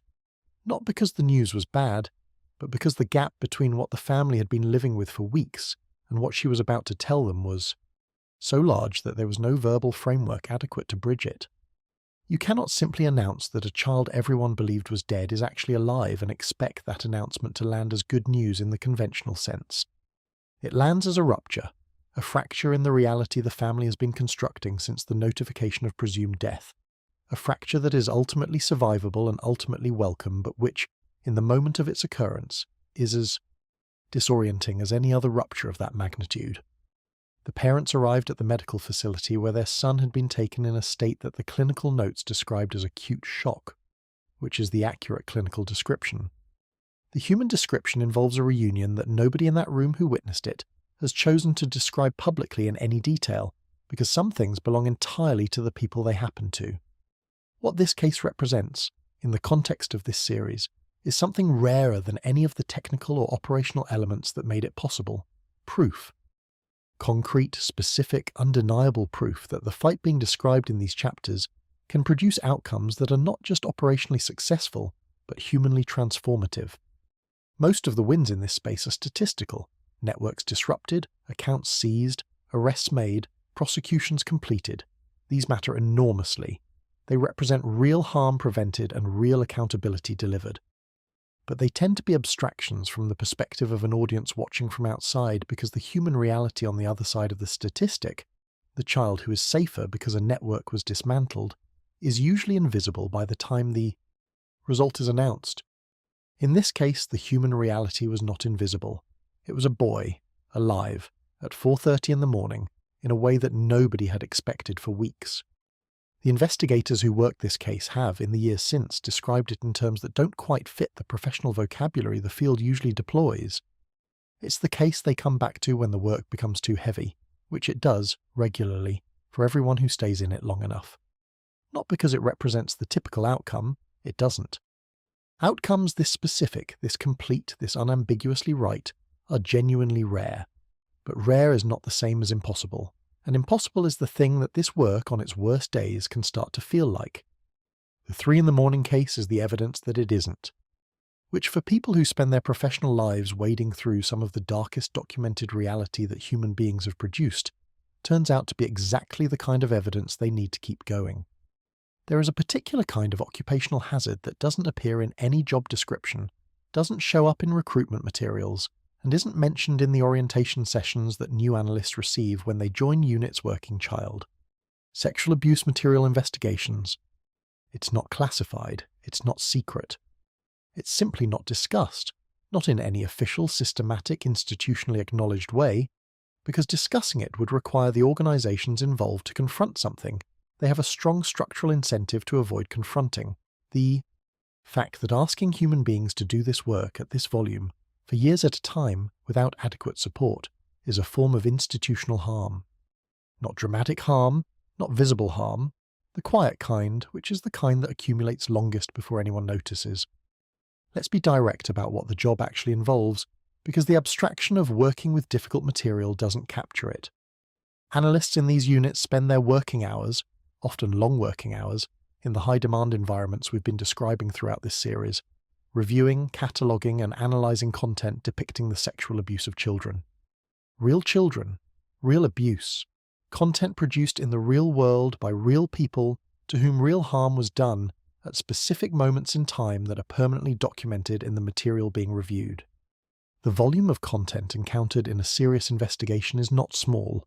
The Portugal case from Chapter 8 alone generated hundreds of thousands of files requiring analysis. The 9-month photograph investigation involved a team reviewing and re-reviewing the same material dozens of times, looking for details that might not have been noticed on previous passes. This is not exposure in passing. It is sustained, systematic, professionally required immersion in some of the worst documented evidence of human cruelty that exists anywhere.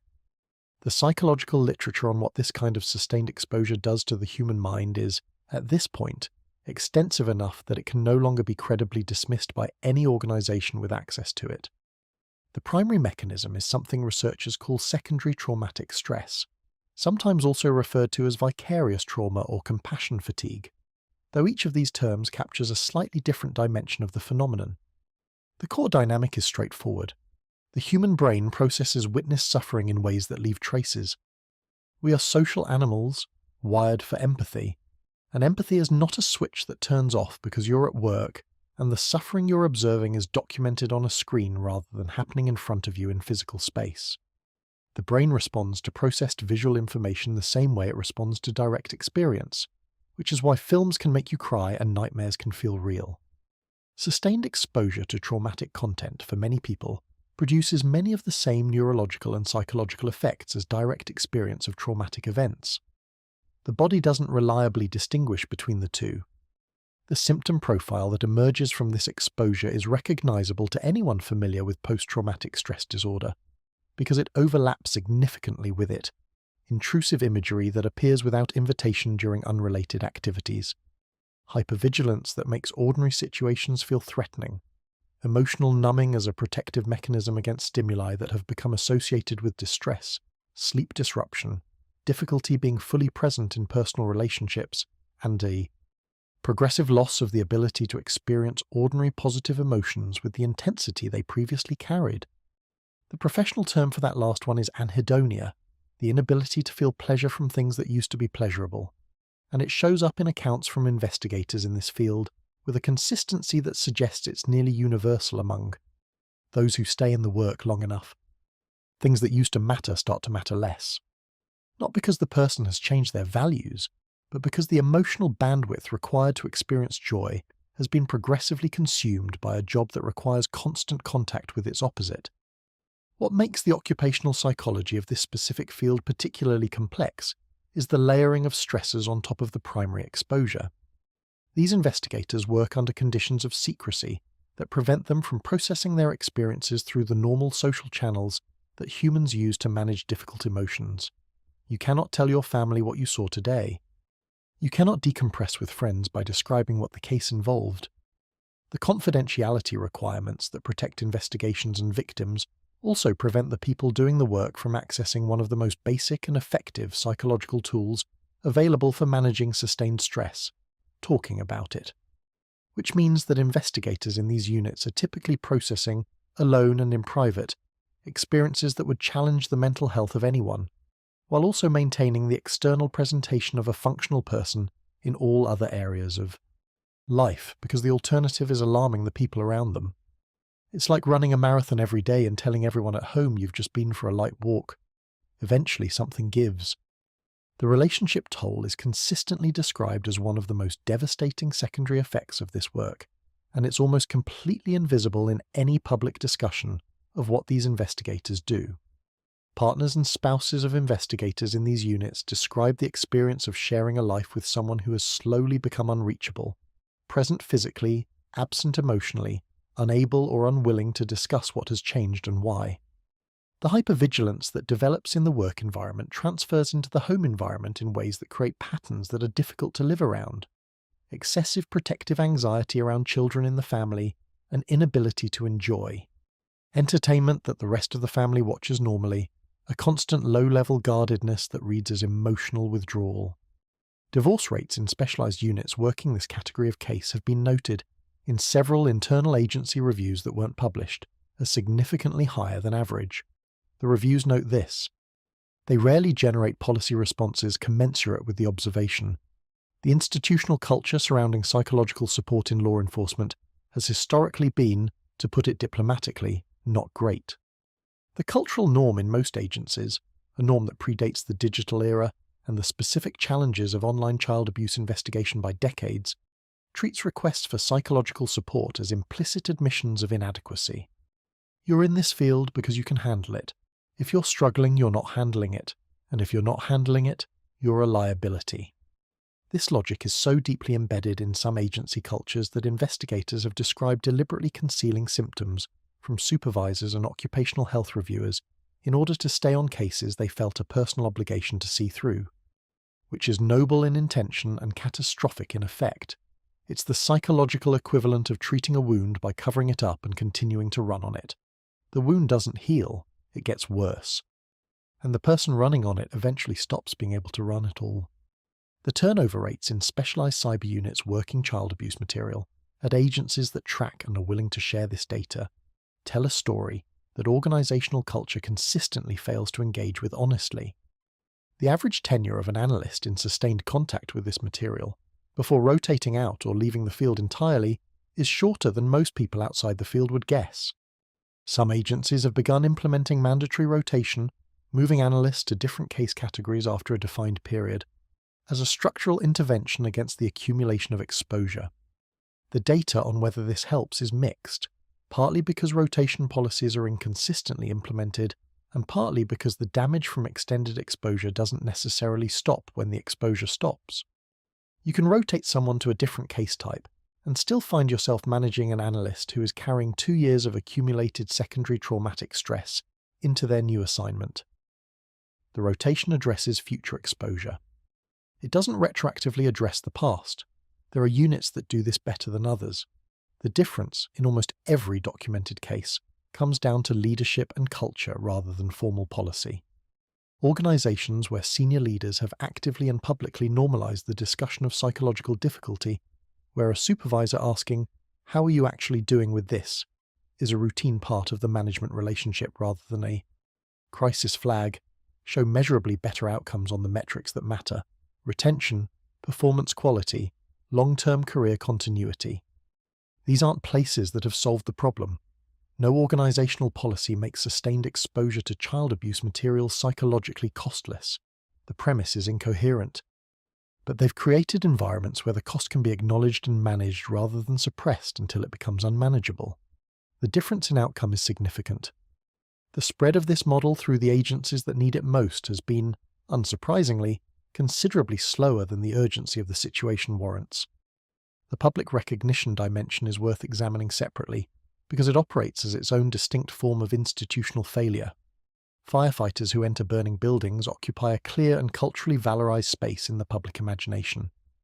The risk they take is visible, understandable, and legible to anyone watching.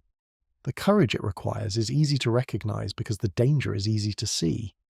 Investigators who spend years navigating one of the most psychologically devastating occupational environments that exists occupy no comparable cultural space. The nature of their work means it cannot be discussed in the detail required to generate the kind of public understanding that produces recognition. What they do is invisible, legally, institutionally, and culturally invisible, in a way that compounds the other costs. The firefighter goes home to a world that has some understanding of what they deal with. The child abuse investigator goes home to a world that has almost none, and the gap between what the work costs and what the surrounding culture acknowledges it costs is its own particular form of alienation. The point of raising all of this isn't to argue that these investigators shouldn't do the work. Clearly someone has to, and the consequences of nobody doing it are the ones we've been documenting throughout this series. The point is to name what the work actually costs, because naming it is the precondition for addressing it. A system that requires a group of people to absorb a specific category of harm in order to protect everyone else from it, and which then fails to provide those people with adequate support, recognition, or care, is a system that is externalizing its costs onto individuals in a way that is both ethically unjustifiable and practically self-defeating. Investigators who burn out cannot investigate. Units that lose their most experienced members every 2 years cannot build the institutional knowledge required to fight criminal networks that have been operating and evolving for decades. The failure to support the people doing this work isn't just a human rights problem, though it is that. It's a strategic problem. And strategic problems, when they become expensive enough, eventually force the institutions that have been ignoring them to pay attention. The question is how much gets lost before that happens. Here's a comfortable lie that societies tell themselves at the end of difficult stories, that awareness is the same as action, that knowing about a problem constitutes doing something about it, that having watched a documentary or read an investigation or sat through a serious conversation about something terrible, you've participated in its resolution. You haven't. Awareness is the starting line, not the finish. And if the preceding 11 chapters have done anything useful, it's established that the finish line on this particular race is considerably further away than any realistic assessment of current progress would suggest. So let's talk about what actually closing the distance would require, and why, despite everything, it hasn't happened yet. Start with legislation, because legislation is where the gap between the scale of the problem and the seriousness of the institutional response is most embarrassingly visible. The laws governing online child sexual abuse material in most democratic countries were written in eras when the internet looked fundamentally different from what it looks like now. Some of the foundational statutes date from periods when a website was still a relatively novel concept, when encrypted peer-to-peer networks existed primarily in technical research environments, and when the idea of a self-organizing global criminal community operating with sophisticated internal hierarchy and security protocols would have sounded like science fiction pitched by someone who'd had too much coffee. The world those laws were written for no longer exists. The laws in many jurisdictions still do. The gap between legal frameworks and technological reality isn't the result of legislative indifference, at least not primarily. It's the result of a structural feature of democratic governance that isn't going away. Laws are written by people who understand the present, pass through processes that take years, and enforced in systems that take additional years to adapt. By the time a piece of legislation has been drafted, debated, amended, passed, signed, and integrated into prosecutorial practice, the technological landscape it was designed to address has typically moved far enough that the legislation is already partially obsolete. The criminal networks we've been discussing throughout this series operate on the opposite timeline. They adapt in weeks, not years. The asymmetry isn't closing. In most jurisdictions, it's widening, which is the legal equivalent of building a dam while the river is actively rising faster than you can add bricks, technically possible to keep up, requiring a level of urgency and resource allocation that most legislative bodies have not demonstrated the willingness to sustain. The specific legislative gaps that investigators and prosecutors consistently flag as most operationally damaging include, but are not limited to, jurisdictional limitations on evidence gathered from foreign servers, minimum sentence guidelines that don't reflect the scale and systematic nature of organized dark web distribution networks, as opposed to individual possession, frameworks for cryptocurrency seizure that were written before privacy-focused currencies existed, and provisions governing platform liability that create more incentives for platforms not to look for problems than to actively find and address them. That last one deserves significantly more attention than it typically receives. Platform accountability is the area where the gap between what is technically achievable and what is actually being done is, frankly, the most frustrating to document. The major technology platforms, the ones with the engineering talent, the computational resources, and the financial capacity to build serious detection and prevention infrastructure, have made varying levels of commitment to this problem, and the variance is wide enough to suggest that the difference isn't primarily technical. Microsoft's photo-DNA technology, which allows the automated detection of known child sexual abuse images through hash matching, was developed over a decade ago, shared with other companies voluntarily, and integrated into platforms at wildly different rates depending primarily on how much individual leadership teams prioritize the issue.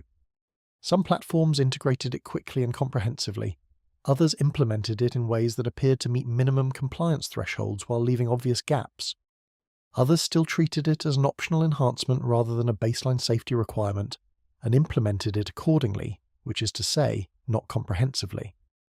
The underlying business reality that shapes platform behavior on this issue is one that most platforms don't discuss publicly, for the obvious reason that discussing it honestly would be extremely unflattering: comprehensive detection and reporting of child sexual abuse material is expensive, requires ongoing investment, and generates no direct revenue. It creates regulatory relationships that are complicated to manage. It involves integrating with law enforcement agencies in ways that raise privacy concerns among some user populations. And it requires making a corporate commitment to prioritizing something that most users will never directly notice if it's working well. Because if it's working well, the harmful content isn't reaching them, which means they have no visibility into whether anything is being done or not. The incentive structure, viewed coldly, points away from comprehensive investment. The companies that do it well do it because leadership has decided it's important, not because the market rewards it. The companies that do it poorly face, in most jurisdictions, consequences that are insufficient to change the calculation. The policy response to this incentive misalignment has been, in most countries, insufficient. Voluntary frameworks with inconsistent adoption, reporting requirements with enforcement mechanisms that lack teeth, proposed legislation that platforms lobby effectively against, and which, even when passed, creates compliance obligations that are met through minimally adequate implementation rather than genuine commitment. What would actually change this? The short answer, which is also the politically difficult answer, is mandatory minimum standards with serious enforcement mechanisms. Not guidelines, not voluntary frameworks. Not, we encourage platforms to consider, legally enforceable requirements with penalties calibrated to the revenue of large technology companies in ways that make non-compliance genuinely more expensive than compliance. The EU's recent movement in this direction, regulatory frameworks that treat child safety as a non-negotiable operating requirement rather than a recommended practice, represents the most significant legislative development in this space in years. And the reaction from major platforms to the prospect of genuine enforcement has been instructive. When the consequences become real, the "this is technically too difficult to implement comprehensively" argument tends to become considerably less prominent in the conversation. Now let's talk about the role of parents and families, because this is the part of the conversation that tends to generate the most heat and the least light.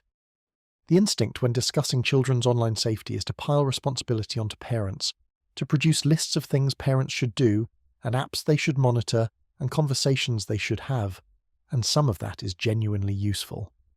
Digital literacy conversations between parents and children, conducted early and regularly and with enough honesty to be actually informative rather than performatively cautionary, do produce measurable differences in how young people navigate online.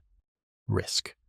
Children who have been given a framework for understanding what they're looking at, and who feel they can talk to a parent without triggering a device ban, are demonstrably better equipped to handle unexpected encounters with harmful content than children who haven't had those conversations. This is not a controversial finding in the research literature. It's consistent and robust. But placing primary responsibility on parents is a strategy that fails in multiple directions simultaneously. It fails because parental digital literacy is itself wildly uneven. and the families where online risk is highest are often the ones where parental technical knowledge and time for active engagement are lowest. It fails because the technical environments children navigate are specifically designed by some of the most sophisticated engineers in the world to be engaging, immersive, and resistant to monitoring, and expecting parents to out-engineer those. Environments with parental controls is roughly equivalent to expecting them to build their own car because commercial vehicles aren't safe enough. And it fails because the platforms where the most significant risks exist are, by design, contexts from which parents are partially or entirely excluded by the norms of adolescent social life. A teenager who feels surveilled will find workarounds. The workarounds are easy, the surveillance isn't effective. What actually works is the relationship, the established communication pattern that makes a young person feel able to raise something concerning with a parent, rather than certain that raising it will result in their phone being confiscated. That's not a technical intervention, it's a relational one, and it takes years to build, not a single conversation. Schools are similarly under-resourced relative to the role they're being asked to play. Digital citizenship education in most school systems ranges from adequate to effectively non-existent, depending on geographic and socio-economic factors that reliably predict which students receive it and which don't. The students most likely to encounter online risk, those with less parental oversight, fewer extracurricular alternatives, and greater psychological vulnerability, are frequently the same students who attend schools with the fewest resources to address it. The equity dimension of online child safety is almost entirely absent from mainstream policy discussions, which tend to default to frameworks that implicitly assume a relatively resourced child in a relatively resourced family with reasonably competent and engaged parents. The children who don't fit that description don't disappear from the internet when the policy conversation ignores them. They just navigate it with less protection. What does a genuinely adequate response look like? It looks like legislation with enforcement mechanisms that are updated on technology timescales rather than legislative ones, which probably requires delegating technical standard setting to bodies that can adapt faster than parliamentary processes. Allow while maintaining democratic accountability for the underlying policy framework. It looks like platform accountability requirements with penalties that actually change corporate behavior, rather than creating compliance theatre that generates impressive-sounding numbers without substantively reducing harm. It looks like funded, professional, consistent digital literacy education integrated into school curricula at every level, not treated as an optional add-on that appears when budget allows and disappears when it doesn't. It looks like systematic, well-resourced psychological support for the investigators doing this work, because as Chapter 11 established, the cost of not providing it is borne by the people least able to absorb it, and ultimately by the quality of the investigations they're able to conduct. And it looks like public engagement with this reality that goes beyond the periodic shock cycle of a major investigation making headlines, generating concern, and then fading from attention as the news cycle moves on. The dark web, as we've established, is not a problem that closes itself. The communities that form in those spaces are resilient, adaptive, and motivated by dynamics that policy responses alone cannot fully dismantle. The investigators who do this work will continue to do it, at significant personal cost, for as long as society asks them to and provides them with enough support to remain functional. The children who are harmed by these networks will continue to need the legal, psychological, and social infrastructure required to process and recover from what happened to them. Infrastructure that is, in most places, chronically underfunded. Relative to the need. None of what's required is mysterious. The knowledge exists, the technical capacity exists, the legal frameworks where they're being built seriously are beginning to exist. What remains insufficient is the collective willingness to treat this as the priority that the evidence says it should be, not when a major case makes the front page, but consistently, across budget cycles and news cycles and election cycles in the way that a genuine national priority actually gets treated. The 3 in the morning moments we described in Chapter 10, the moments when a child is found alive, when the fight produces an outcome that justifies everything it cost, those moments are possible. They keep being possible. But they require everything that comes before them. The investigators, the funding, the legal tools, the platform accountability, the public awareness, and the sustained political will to treat the protection of children from the worst the internet can offer us something that doesn't get deprioritized when something easier comes along. The dark web isn't going anywhere. The question is whether the response to it will stay proportionate to what it is, or whether the gap between the problem and the answer will continue to grow, while the people working inside that gap carry the weight of it alone.